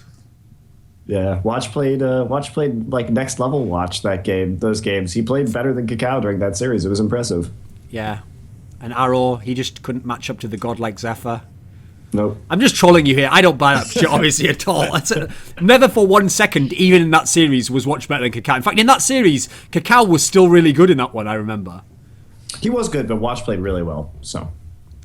And I do think that Watch played better than Cacao in that series. That's actually the thing, though. I actually feel like Blaze and CJ, we'll just talk about them now. I think they're probably one of the teams that's the most fucked. Because first of all, they haven't shown any ability to scout for talent. People are going to say, oh, wait a minute, you just said Emperor and Daydream. Yeah, they didn't scout those talent. They just waited till Xenics proved they were talent, then stole them because they were Xenics. Like, that's not even fair to say that. That's like taking players from Copenhagen Wolves. You didn't scout them in the challenger scene. You just waited till they did well against you directly in Copenhagen Wolves. Then you offer them a proper contract, you know. Like what I worry about is, the big one I worry about is them actually them losing Emperor. I don't know. I can't see them getting an AD carry that's better. And if it is going to be Space, oh, God, I can't handle that. I can't handle it. I mean, Frost has never had, a truly good AD carry. So why start now, Thorin? Why start now? But that's the crazy thing. Think about this. People are all like understandably, we're all getting hyped about the potential of that same thing we heard last year, that it'll be like Mad Life and Shy and Flame mid lane and Ambition jungle. You know, that like retarded lineup that people are suggesting. Well, we could have had that. We could have had that and Emperor. I mean, I don't understand why people are like suggesting Ambition jungle and all this other stuff. I mean, the Ambition jungle is the biggest stretch. Like when people are like, it used to be a jungler. Yeah, like fucking season 1. That wasn't it. What? The jungle wasn't even the same back then. And who was he playing back then? Fucking Lil Balls. Like, what are you talking about? Yeah, he used to be a jungler before Korea had its own server. Great. Well, let's put him in the starting lineup of a top team in Korea. Probably work out all right. Hey, maybe they should recruit High. He used to be a jungler. Oh, God. And then bring in Ni and Tonso for AD. I think I fixed Blaze there. We'll make them Nien Blaze. That's what we'll make them. Okay. KT Arrows. We just talked about them roughly there. How should we remember the KT Arrows, Monte? As the wild card team, they either just they just go crazy on you every single game, and sometimes it works, and sometimes they just explode spectacularly. I mean, they were incredibly unpredictable. Here's my statement for you. KT Arrows is the team that won an OGN by the smallest margin in history. Yeah, well, we've talked about this too, but they were also probably the worst team to ever win OGN. It's true. Yeah. Like, put it this way, this will sound harsh. KT Bullets that lost OGN were actually a better team than KT Arrows who won OGN. Oh, unquestionably. Just to give people the context that it's... Like, listen, it is true that in general results are a good indicator, but that's an example there of where there can be outliers. Like, KT Bullets was better, and in a different era with the same team would have won, whereas actually KT Arrows in a different era probably could never have won. Yes, probably that's true. They were. I mean, I really feel that they just kind of got lucky with their aggression, which was just nuts at times. It was just crazy aggressive with not enough information to justify those actions, and I feel they kind of lucked their way through. They also had to go to Game 5 in every single stage of the tournament. And they also had, like... Here's the funny thing I've noticed about Korean teams. This is why I always am a bit critical on this show about coaches, because unfortunately, when the Korean team does something well, everyone gives all this credit to coaches that doesn't always work. Like, for example... I remember people being like, oh, see, the NaJin coaches really proved themselves with that qualifier run. It's like, well, they're the same guys who coached the Worlds, you know, like, that doesn't make sense. Like, they did it. What happened is they locked into some things we mentioned before. Like, they actually found some picks that turned out to be really awesome picks, and they maybe innovated a couple of things, and they got a whole few champions back. It was a mixture of a bit of good coaching, but with some luck and, like, being in the right place at the right time. I feel like that's also what KTA got. Because when you saw KTA on paper, they should never have been that good. But when you add in their really gambling style, if you were going to pick one player or any position to put into a team that's going to have a really heavily gambling style like that, Kakao would actually probably be the player. Super aggressive jungler with like insane mechanics, really deep champion pool, who like will try and carry the game on his own, and then put him into that really weird gambling team where actually they don't have that many solid... Like, that's actually exactly the play you'd want to maximize the upside of the gamble. But they couldn't have known that when they made the team, you know? Yeah, I can see that perspective on it. And, I mean, certainly his play was a lot of the reason that they managed to win those games. If he hadn't had just astonishing solo plays, and they would never have won that tournament. He very justifiably got MVP for that season. Like, let me give you an analogy, okay? I'll give you a direct reference point. If Hachani on Katie Arrows got to look a lot better than he actually is as a player, because when it would work, his risky play would look like, wow, what a cool play. Oh, he caught someone. But if you put him onto a safer team, like fucking Shield or Blue, he would be exposed as like a bad player. Like he would get deft and fucking Zephyr destroyed, you know? Like he would get these guys murdered with like a stupid face check or something at like 12 minutes. He did have many stupid face checks.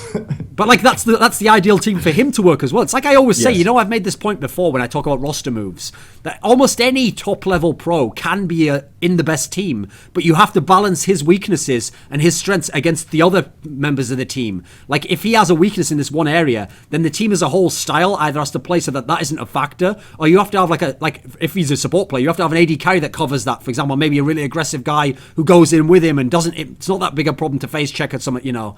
It's like you have to pair it up like that. That's what can make a player look better than he is. In terms of KT Arrows going forwards, KT as an organization, do you have any hope that they can get back to the top again with what they have now? Who do they have at the moment? Who do we know? They have Nagne, Hachani, Arrow, Someday.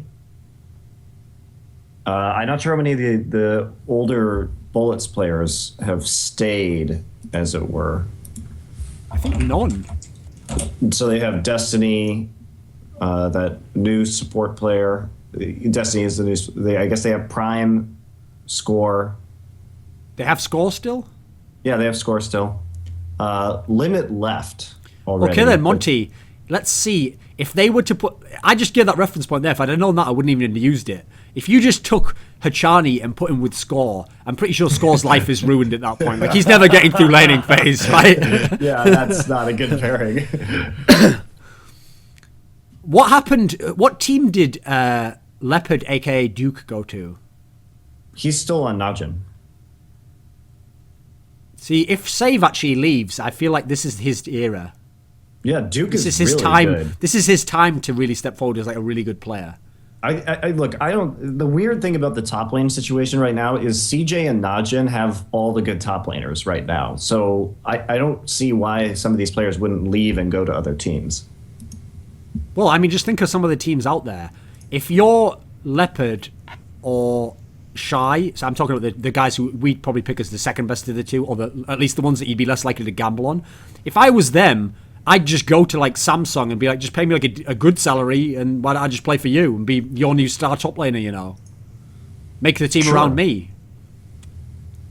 Because actually, Leopard got a bit of a raw deal in Korea. He was also a guy where I think, unfortunately for him, he showed a lot of his best games when he was in like NLB matches and stuff. So I don't think a lot of people saw him be good in Korea. What did you actually think of him when he was on boards? They saw him wreck everybody at IEM Katowice last year when he was part of the KT Bullets.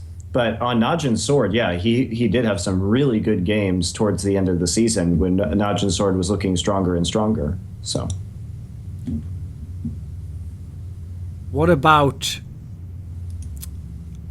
Okay, let's talk about the Samsung teams now. How should Samsung Blue are also? Here's the thing: I get why people do it, but anything that happens at Worlds becomes like the defining memory for a lot of fans, either because they don't watch the domestic leagues, or that's just what they most vividly remember. There was so much excitement. A lot of how you remember things is based on like the feelings that were going on at the time, the energy level, like whether it's so significant, whether other people talked about it and it made connections in your mind. So unfortunately, I feel like people will not give Blue quite their due in terms of history, because it was kind of lackluster the way they faded out and got totally smashed in the semis, and then they got past Cloud9, but it's not like they dominated Cloud9. They were just convincing in a few games, and then in a few games it was close.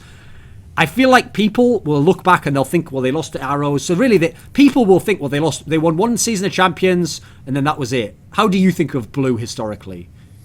I think this year they were the most dominant team in Korea over the course of 2014, and I think a lot of that was because they were very cerebral, and they were the ones who brought out a lot of the teleport top lane meta, and they were the ones who were really doing the best job at doing the lane swaps with the jungle follows and all the teleport usage. I think they were very pioneering, and most other teams looked to Samsung Blue to understand how to do that and appreciate exactly what that good lane swap play looked like, and then tried to emulate it. And I think that was a lot of the reason behind their success.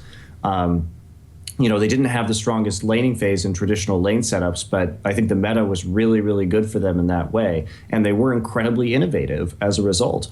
Also, I think over the course of 2014, Dade in particular did show people how to play certain champions to a higher potential, like Yasuo, than anybody had ever played these champions before.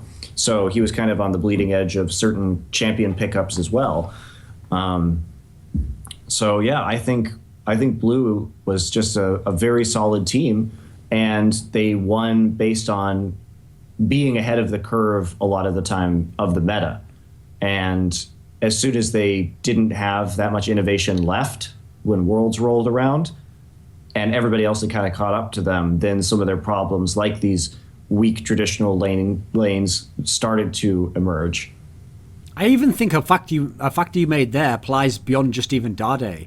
I feel like an aspect where Blue should get some credit is that they basically, to me, they were like the error-correcting software that made White that arrived at Worlds like the monsters. White has always been good, and they've always been like, sometimes they're really awesome in this way, sometimes they lose in this particular fashion.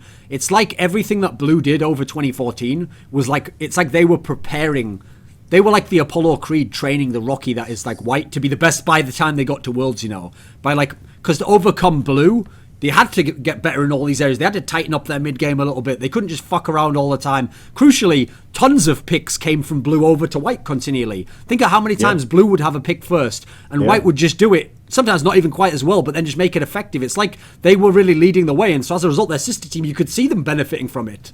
Yep. And I think that White had the better players for the most part, but obviously Blue was very good as well. But White was just not as innovative, and I think that by the time, because Worlds was played on the same patch for so long, basically the thing about Worlds was it was just like frozen in time for like 2 months on like 4.14.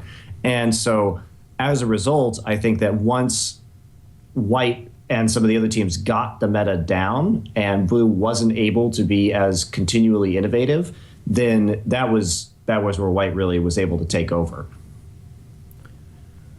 The reason why I ask you historically, how do you think of them? You said they're the most dominant team in 2014.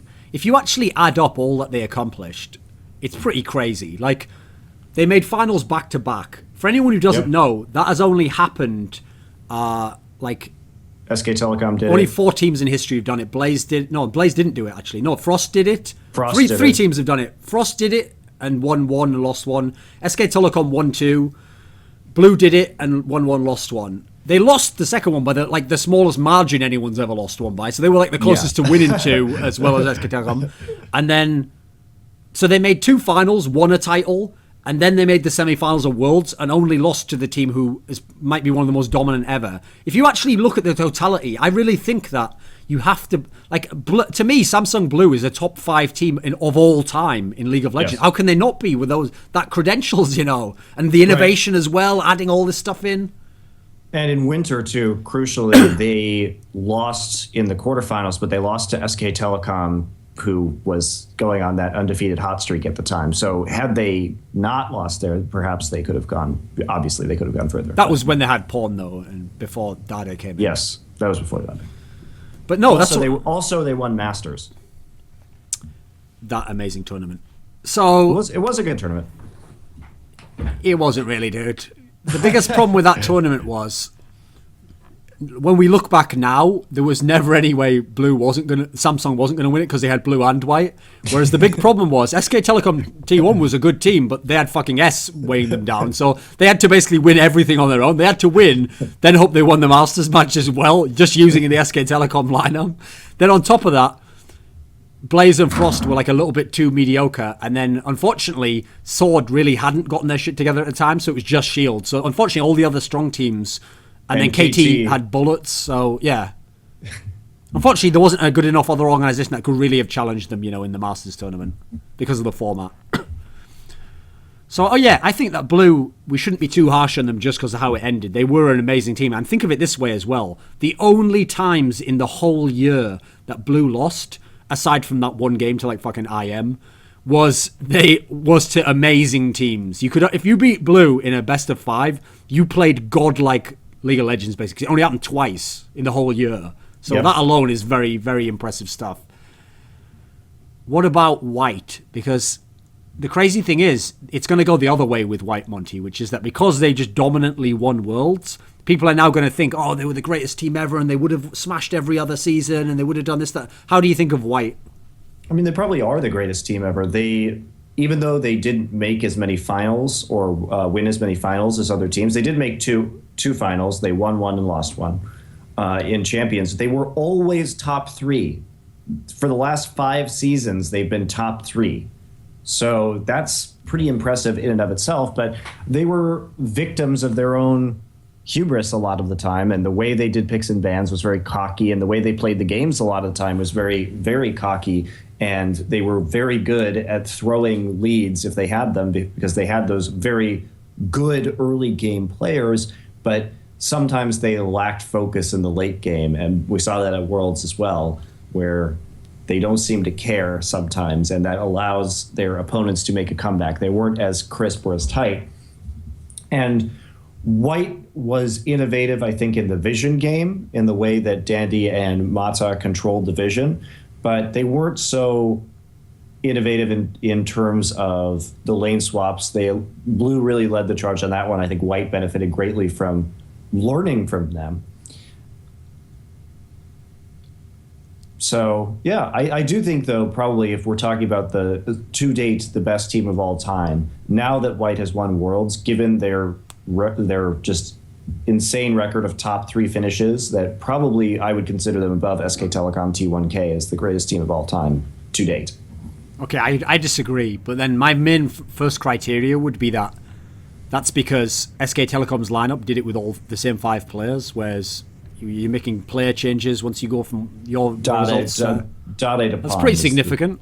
Yeah, it is. But so to me, those are 2 different teams, Also with Looper as well. Yeah, so exactly. That's another thing. So you're counting the one that they won with as the top laner into the one that they had Looper as well. Like, to me, those are 2 separate teams, Fair enough. Listen, I'd probably have them second best all the time, It's not like we're quibbling over who the best is here. Like, so they're both very, very good teams. But I have a couple of factors for you, okay? I've got an analogy for you about white, because here's the thing. I've tried to actually, one of the things I like about like intellectually trying to break a game down and analyze it is it's not even always just about game knowledge. It's like, how do you structure the way you think of something? Like, how does this process interact with a principle that you have for how you think the game should work? So I've actually gone to great lengths, I'm sure you've heard, where every time we ever discuss white, I always get a bit annoyed when people make out like what they do is they just play really well and then they get cocky and that's why they lose. And if they could have just played like that, whereas I always make this point that like the strength of why they dominate is because they play cocky, but when it works, we don't call it playing cocky, we call it playing dominant and being godlike and you can't touch them. I've got an analogy for you, okay? Here's the problem I think White had. Samsung White is like a guy in MMA or boxing who has really heavy punching and he has really good hand speed. And so if he jumps on you early and he's hitting you and he's really fast and his combinations are all on point, he's just battering you. You can't do anything. You're just getting destroyed and you're just in survival mode. All you're trying to do is cover up and not get hit and dodge and stuff. And so he's just having a field day. And at that point, he's going to knock you out or he's going to end the fight early or he's just going to swarm you so you're not even in the fight.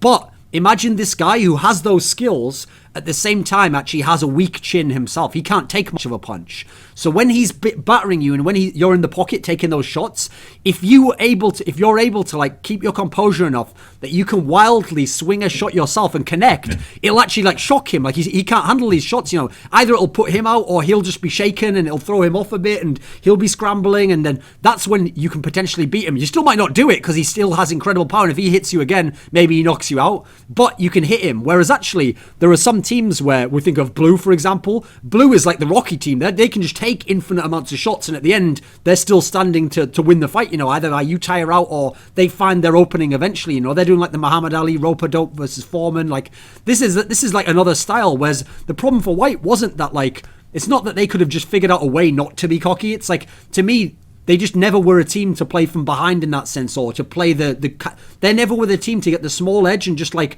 okay, now we just play conservatively and play smart. And they were never smart in that sense, you know. They were like super decisive and they had the heaviest punch if they landed it that just knocked you out clean. I agree with that to a certain degree, if they were actually playing up to their full capacity. But we saw, I mean, they admitted that they were over cocky and picks and bans at games during Worlds, which they were. Their pick and ban phase. Okay, listen, pick and ban phase, I agree, but I mean some of the way they would play in the game. Well, okay, and then also the way they would play in the game, like Pawn split pushing a zillion during groups and just like doing dumb shit, you know, that I think that they were, it's my opinion of watching their play, which can be very crisp. Certainly other times I would agree with your analogy, but I think in certain instances, like the split pushing zillion garbage that was going on in the group stage of Worlds, I think they just didn't care. Okay, but this brings up another pet peeve of mine, Monte, which is that, you remember the thought experiment I did with Forgiven in the last episode, where I said about how when people look at Koreans, they think of them in this certain caricature way, whereas when they think of the Westerner, they add in all the factors of like, oh, well, maybe he wasn't playing that well, maybe his potential's there. They add in all these extra things, which a lot of them have validity, but they're not fair in how they do it, okay? So another area that people are unfair with is when they talk about Koreans, and I've heard pro players do this, like the ones who went to Korea to scrim them. When they talk about like Blue or White, they'll be like, oh, they're just perfect. When you play them in game, if you make a mistake, they beat you with it and they just adapt constantly and they can play every champion. And it's like, listen, I get that you lost some games, but you're overrating them. Like, they're not as amazing in every facet as you're making them sound like perfect robots. But what you just described there is exactly why it doesn't make sense that we give too much credit to the infrastructure. It's obviously better and it's having better results, but it's not perfect because, first of all, yeah, they're not recruiting always the best players and they're letting weird players go like some of these teams we've described on this episode. Secondly, we've got a scenario where, okay, you remember when Blaze, how can I even say that fucking line in my own life? You remember when Blaze lost a final to MVP? I was like, yes, I do actually.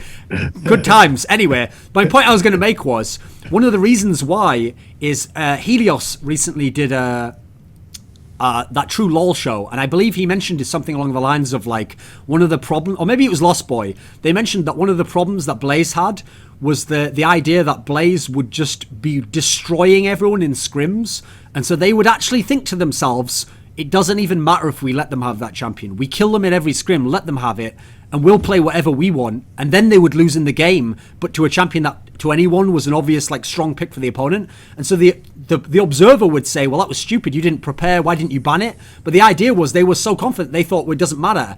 Like what we've seen this throughout history, where same as supposedly before the MVP Ozone won, they were beating everyone in practice every time. So it's like they didn't think they could lose under any circumstances. The way the players I described before characterized Koreans, this doesn't fit with it. The idea that the players maybe aren't even listening to the coach, they're doing weird things in game, they're for no reason playing cocky or arrogantly, whereas every time a Korean team wins, we make it like they sound like they're the robots, like they perfectly knew their skill set and they never went outside of it and they did this correctly and that. Well, you've just said the best team of all time, Monty's this team who actually weren't doing some of the shit I'm sure the coach told them we were playing cocky. It doesn't entirely fit, right? Right, it doesn't. Like, it's just a little bit too caricatured. They are better, and they are quite disciplined and all that, but they're still fucking 17-year-old kids who, if they're super awesome, think, you know what? This guy talked shit to me once on solo queue. Fuck him. I'm going to just wreck him in this game. They actually do that in real games. Yes, they do. Like, that was what I liked about White Monty. You don't like the cockiness because you wanted them to win with a clean 15-0 or whatever it was. It wouldn't have been 15, I think, actually. 9. No, it would have been 15. Yeah, 15-0.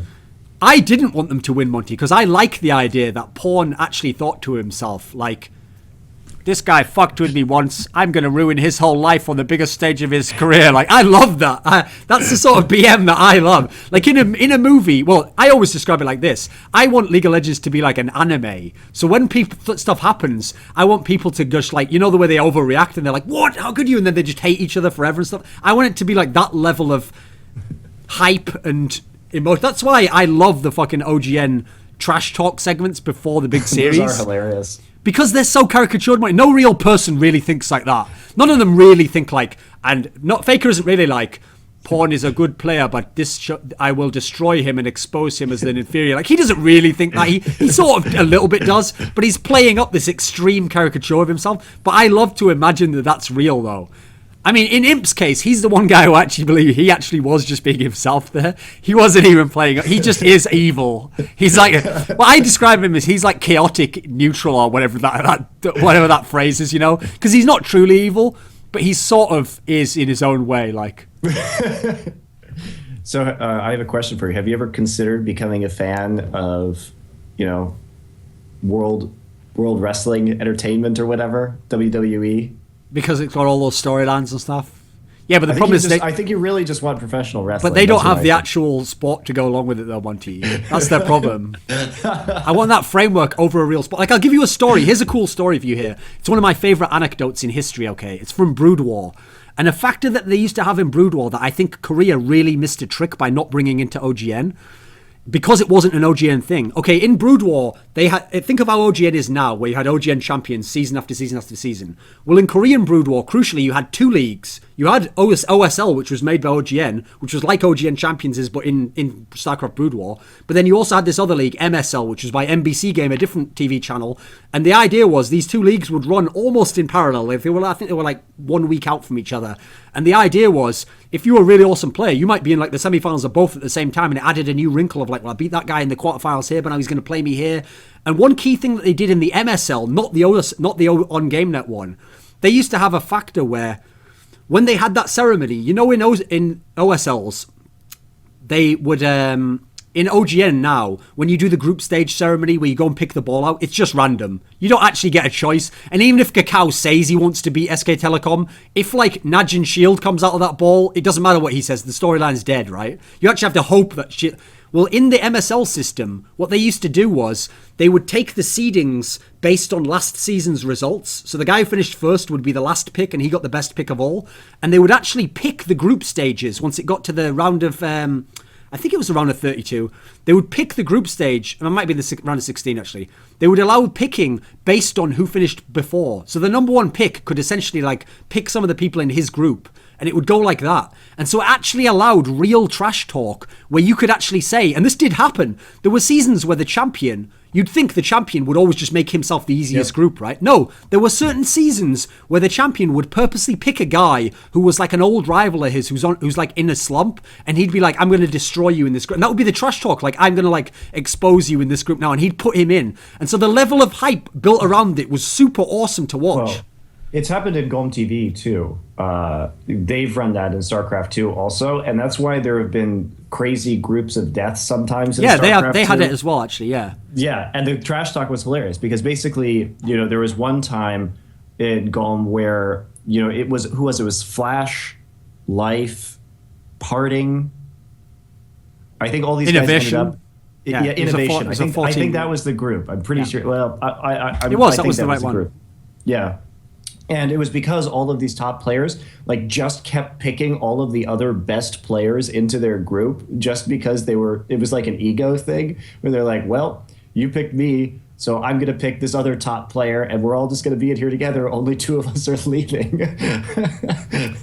It was pretty funny. Because the thing is... It also imbalances tournaments, though. That's the bad thing about it, is if the players do shit like that, then sometimes the round of 32 or the round of 16 is more exciting than most of the rest of the tournament as a result. Okay, but I've got a caveat for you there, Monte. You were just able to name the players who were in a round of 16 group from a tournament a year ago that you probably can't even tell me who won that tournament. So they made it memorable, right? The storyline still... Whereas who the fuck knows who... If I asked... Even if I watched some StarCraft 2, there's a certain group... Well, I actually have a better memory, so that's a bad example. But there's a lot of players who couldn't tell you who was in the group of the WCS Season 1 for Korea. They don't know the round of 16 group. You don't remember that. So actually the storyline is better with this scenario. But I'll tell you the anecdote. I forgot to tell you, actually. Here's the anecdote, because this shows the power of when this system can be awesome and why I like Trash Talk and why I think it would be awesome if OGN Champions had this system where, for example, if Ozone had won that season, they could have then just put Blaze in the group the next time, and we're going to beat you here as well and show you that you're not better. They could have fucked them. Here's the anecdote, because it's an awesome one. There was a player called Savior who was this amazing Zerg player, and he'd been in 4 finals in a row, and in the 5th final he plays this up-and-coming player called Bisu, and it's one of the most shocking upsets in history, because not only is it an upset where this Bisu guy beats the guy who's been in the final 5 times in a row, but in beating him, Bisu actually becomes the next dominant player, and he becomes the next player who's the number 1 guy, and the Savior guy drops off a bit. So because he beat him in that particular fashion, obviously a lot of fans were saying right, well, Bisu's better than Savior now, and so in one of the next tournaments, because Bisu then won the next 2 MSLs and made it to the next 3 finals, okay? So in one of these next group selection ceremonies, they're having a section where they ask, Savior, what do you think of Bisu or something? And he says a line to Bisu where he says something like, you beat me in that final, but I have 3 trophies. When you have 3 MSL badges, come and find me then. So here's what happens. You'll think this is an anime, that this didn't happen in real life, Monte. So here's the thing. Bisu makes it to 3 finals, right? He's won 2 in a row. The 3rd one he loses. He never gets the 3rd trophy. But 3 seasons later, he makes it to the final. He wins the pin. This is a year odd later, right? No one remembers this storyline. You're thinking this is this can't be real. This would be in a movie and it'd be bullshit, right? In the next group ceremony, he has the number 1 pick. He picks Savior into his group and says, remember when you told me when I had 3 MSL badges to come and find you? Now I have 3 MSL badges and I'm going to put you in my group. That is a fucking... Dude, you can't write a baller-ass storyline like that. That is amazing, right? That's a fucking awesome storyline. It's true. And even with the randomized system, the fact that Kakao was trash talking when he had SK Telecom, and that became one of the dominant stories of Korea in this last year. One of the most fun stories, too, was Kakao trash talking SK Telecom and then actually living up to his trash talk and ending up winning a season at the very end. It was a great story. That's also, unfortunately, where S.H.I.E.L.D. ruined it, because that's why I wanted to see KTA battle SK Telecom for the world spot. Because that would have decided that storyline, Monte. That would have been the final chapter. If Kakao had knocked SK Telecom out then, that would be the cherry on the top. That would be the perfect ending to... in the movie... Been, right? In the movie Heat, Monte? Have you ever seen that movie? I haven't seen it. Okay, so it's... I can't tell you then, because the ending... Basically, the ending is You're going to spoil it for all of us. Yeah, I'm not going to. You're an ass. But here's the thing. The ending, if anyone watches it, is really rough. But it's perfect. The way it happens, even if you don't like what happens or how it plays out, if you think about it, it's actually better than if you wrote just a convenient ending to it, okay? So it's that. That would have been the ultimate ending, because that would have wrapped up all the storylines. Who gets to the finals? Will it be Faker? Will it be Kakao? Will it be SKT? Will KTR? It would have been the sweetest end to it all, but it didn't happen. So I think those are nearly all the Korean teams that are of note. Do you think it's even possible that Do you think that all the Korean players leaving, you know, the star names leaving, is it naive to think that that could actually allow players like Madlife, maybe Shy? Who else would be in that category? Well, Prey is obviously one. Players who obviously aren't at the top of their game, but they still were good, and they still maybe could play a high level game in the context of the rest of the world, not just obviously they're not going to be as good as Mata and these players. If the stars leave, do you really think that like Shy could be like the best top player again? Could Madlife be the best support player again? Or do you think that actually even the new talent will overtake them? What do you think? I think that it would be very brief, but I do think the new talent will overtake them. And even we already have players that are looking quite promising. Like I don't think Madlife's going to be better than Gorilla. Shut your whole mouth. Okay. I don't think Shy is going to be better than probably Trace or... What the fuck am I hearing on this show right now? I'm going to make a quote of that video right there. And that will be used against you, Monte. Much like everything that I've done. When we do this show, okay, at the beginning, someone reads us our rights and says that anything we say can and will be used against us. Caveat by TSM fans. In a court of public opinion in the future, you know. It will also be removed from context. And we do not have the right to remain silent. Stripped of all actual analysis. That's the thing, though, Monte. We do not have the right to remain silent. That is our one right we are not provided. And we waive that right by entering this zone. So you don't have any faith in any of the old guys to come back? I mean, I really hope they do. It would be great if Shy and Madlife were dominant again. That would be super fun. But by the way... Just as a standard, Thorin shot across the bows to fans themselves. I know you like it when I do that, Monte. Just as a shot across the bow to fans, people who pay our careers and all that.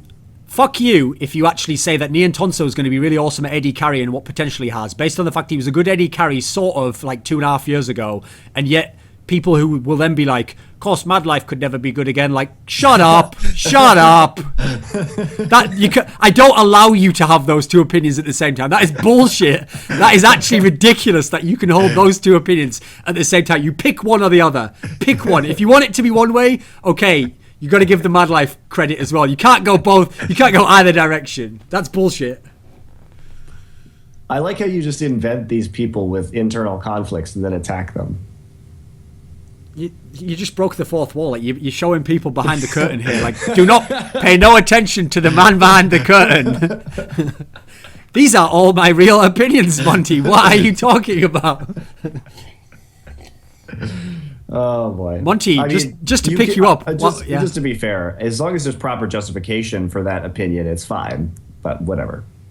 Holding those two opinions, maybe you think that NaJin Tonso is a more versatile player and that because he's switching positions, that maybe he was naturally an AD carry is going back. Madlife has just stayed a support player the entire time, and the rest of the world caught up to him, or who the fuck knows? You can always make an argument. You're forgetting NaJin Tonso's a great guy. So is Madlife, very nice guy.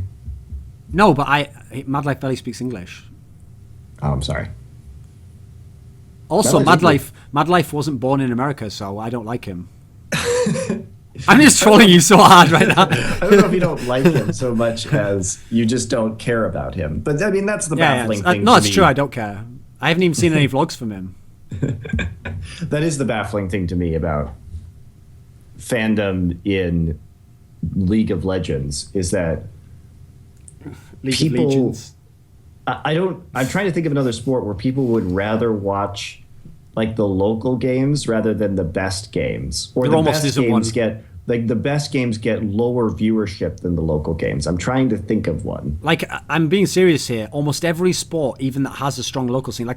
Actually, in football, the English Premiership is the most watched league in the world.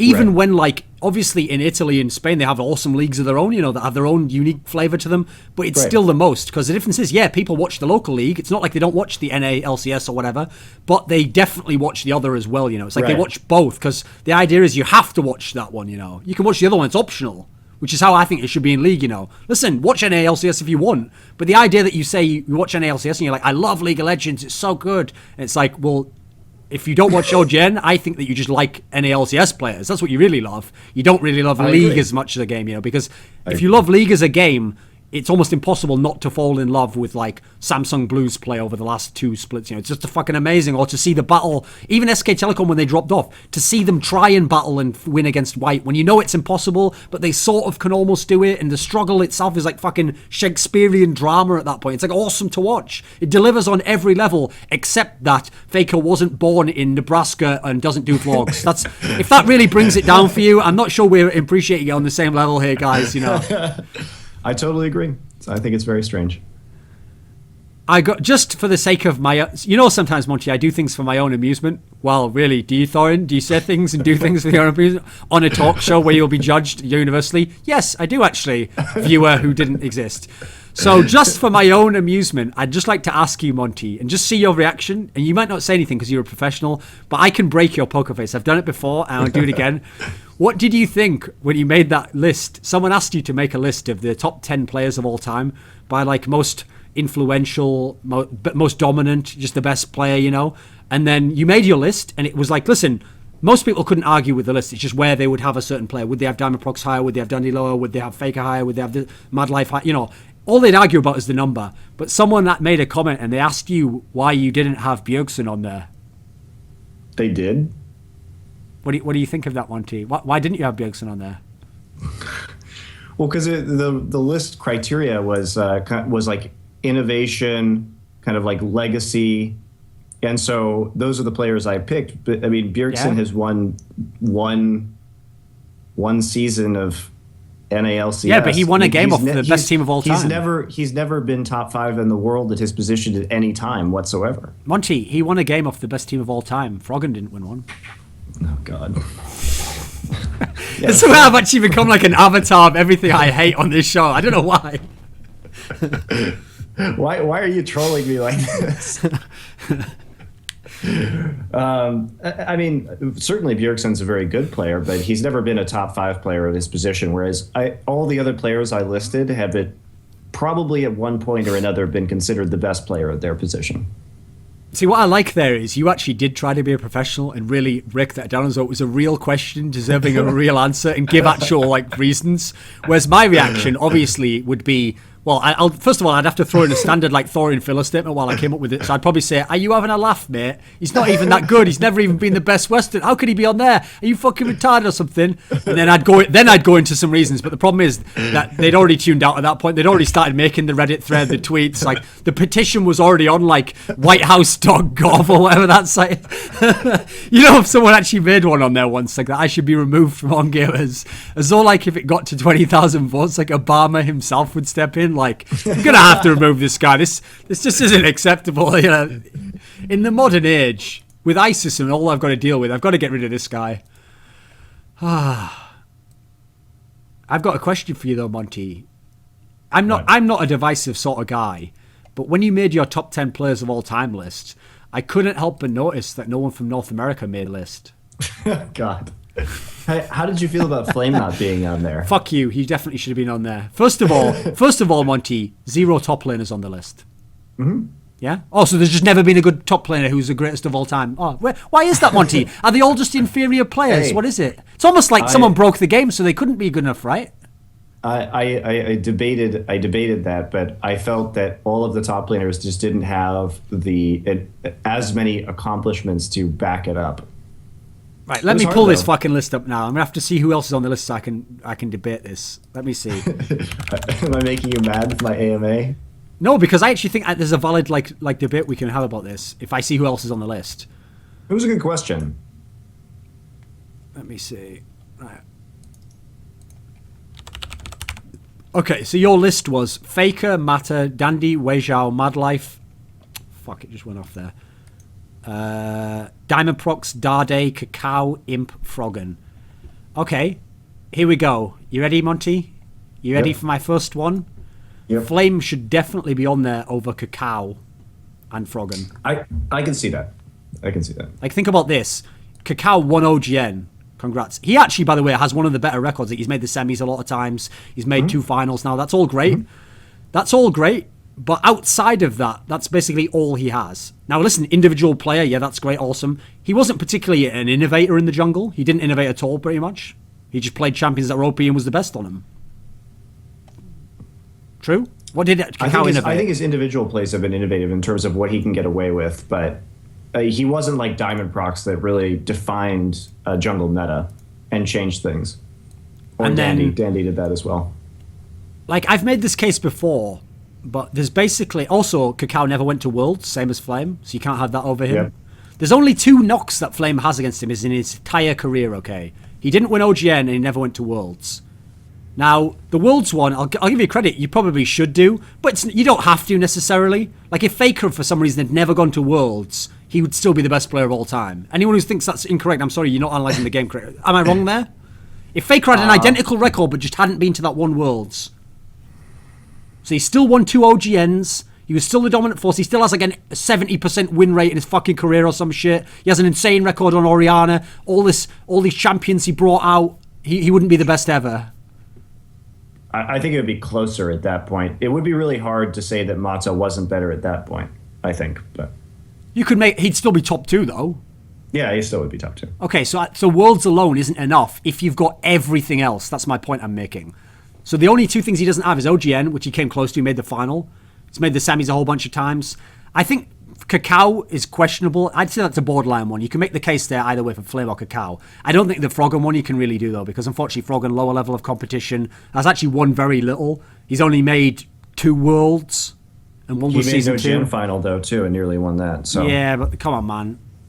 Look at the competition level then, compared to later. Just saying, historically. So he's made one accomplishments, one innovation, and overall dominance.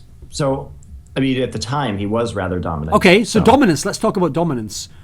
You could make a case that Flame was the best top laner of all time. Mm-hmm. No one has that level of longevity. That's true. No, I agree. It was hard to make some of those, especially as you got past. I think the top 6 were not too hard. It's when you get past 6 that I think it gets a little hairy. Yeah, let's see who else you had on your list here. No, listen, top 6 I think is a lock. Those 6 have to be on there. Yeah, and to me, out of the next 4, I would have Dade as well. To me, he's a lock just because of what he accomplished. Mm-hmm. But yeah, the others are all. I think there's debate to be had. Imp 2 has just been traditionally like. Over time, he's been certainly we've had other players like Deft and Piglet kind of come up and come down, but he's been by far the most historically dominant AD carry. Even when MVP Ozone and MVP White were like bad, he was still a really good player on those teams. But here's a point I'll make for you. There's an interesting little tweak that happens in the greatest of all time discussion for basketball, okay? Which goes like this. On paper, one of the guys with the best stats ever is a guy called Kareem Abdul-Jabbar. He actually technically won the most MVP awards. He's the leading scorer in history. He had an amazing shooting percentage, and he won let me think how many. I think he won 4 championships. No, that can't be right. I think he won 5 championships. I think 5's the number he won. Okay, so he has everything in place to potentially be the greatest of all time. But one of the reasons that's a knock that is a legitimate knock against him being the best of all time is that when you ask anyone to make their top 10 list, then in their top 5, most people will have Kareem Abdul-Jabbar and Magic Johnson, who both played on the same team. Now, if 2 of the players in the top 5 of all time list played together, unfortunately that does diminish their legacy, because everyone else in the top 5 list, there's no one from their team there, They're by far the best on their team. They had to carry. Well, Imp already has 2 players from his team above him on his top 10 list. So, listen, I'm not saying that he can't be, but I think that's a problem in a sense, Sure. Whereas put it this way, if Flame was on there, who else is going to be on this list with him? No one. Ambition isn't even going to be in the top 20, He might be in the top 20 to 30, but, just saying. Yeah, I agree. Right, let me see. I think we talked about pretty much everything now. Do we have any final topic? No, especially because we're going to come back on to all this stuff. But we'll see next week when we come back. We reset the schedule to earlier in the week, having the show earlier in the week. We'll have the results. We'll know all the teams that are going to be in OGN Champions next season. So we'll have a chance to talk about that. Should be good. Okay, I'm not going to do a big outro, but if you look at the bottom of this screen right here, you have the Facebook, the Twitter, the YouTube. So do whatever you want with those, and that's the end of this episode.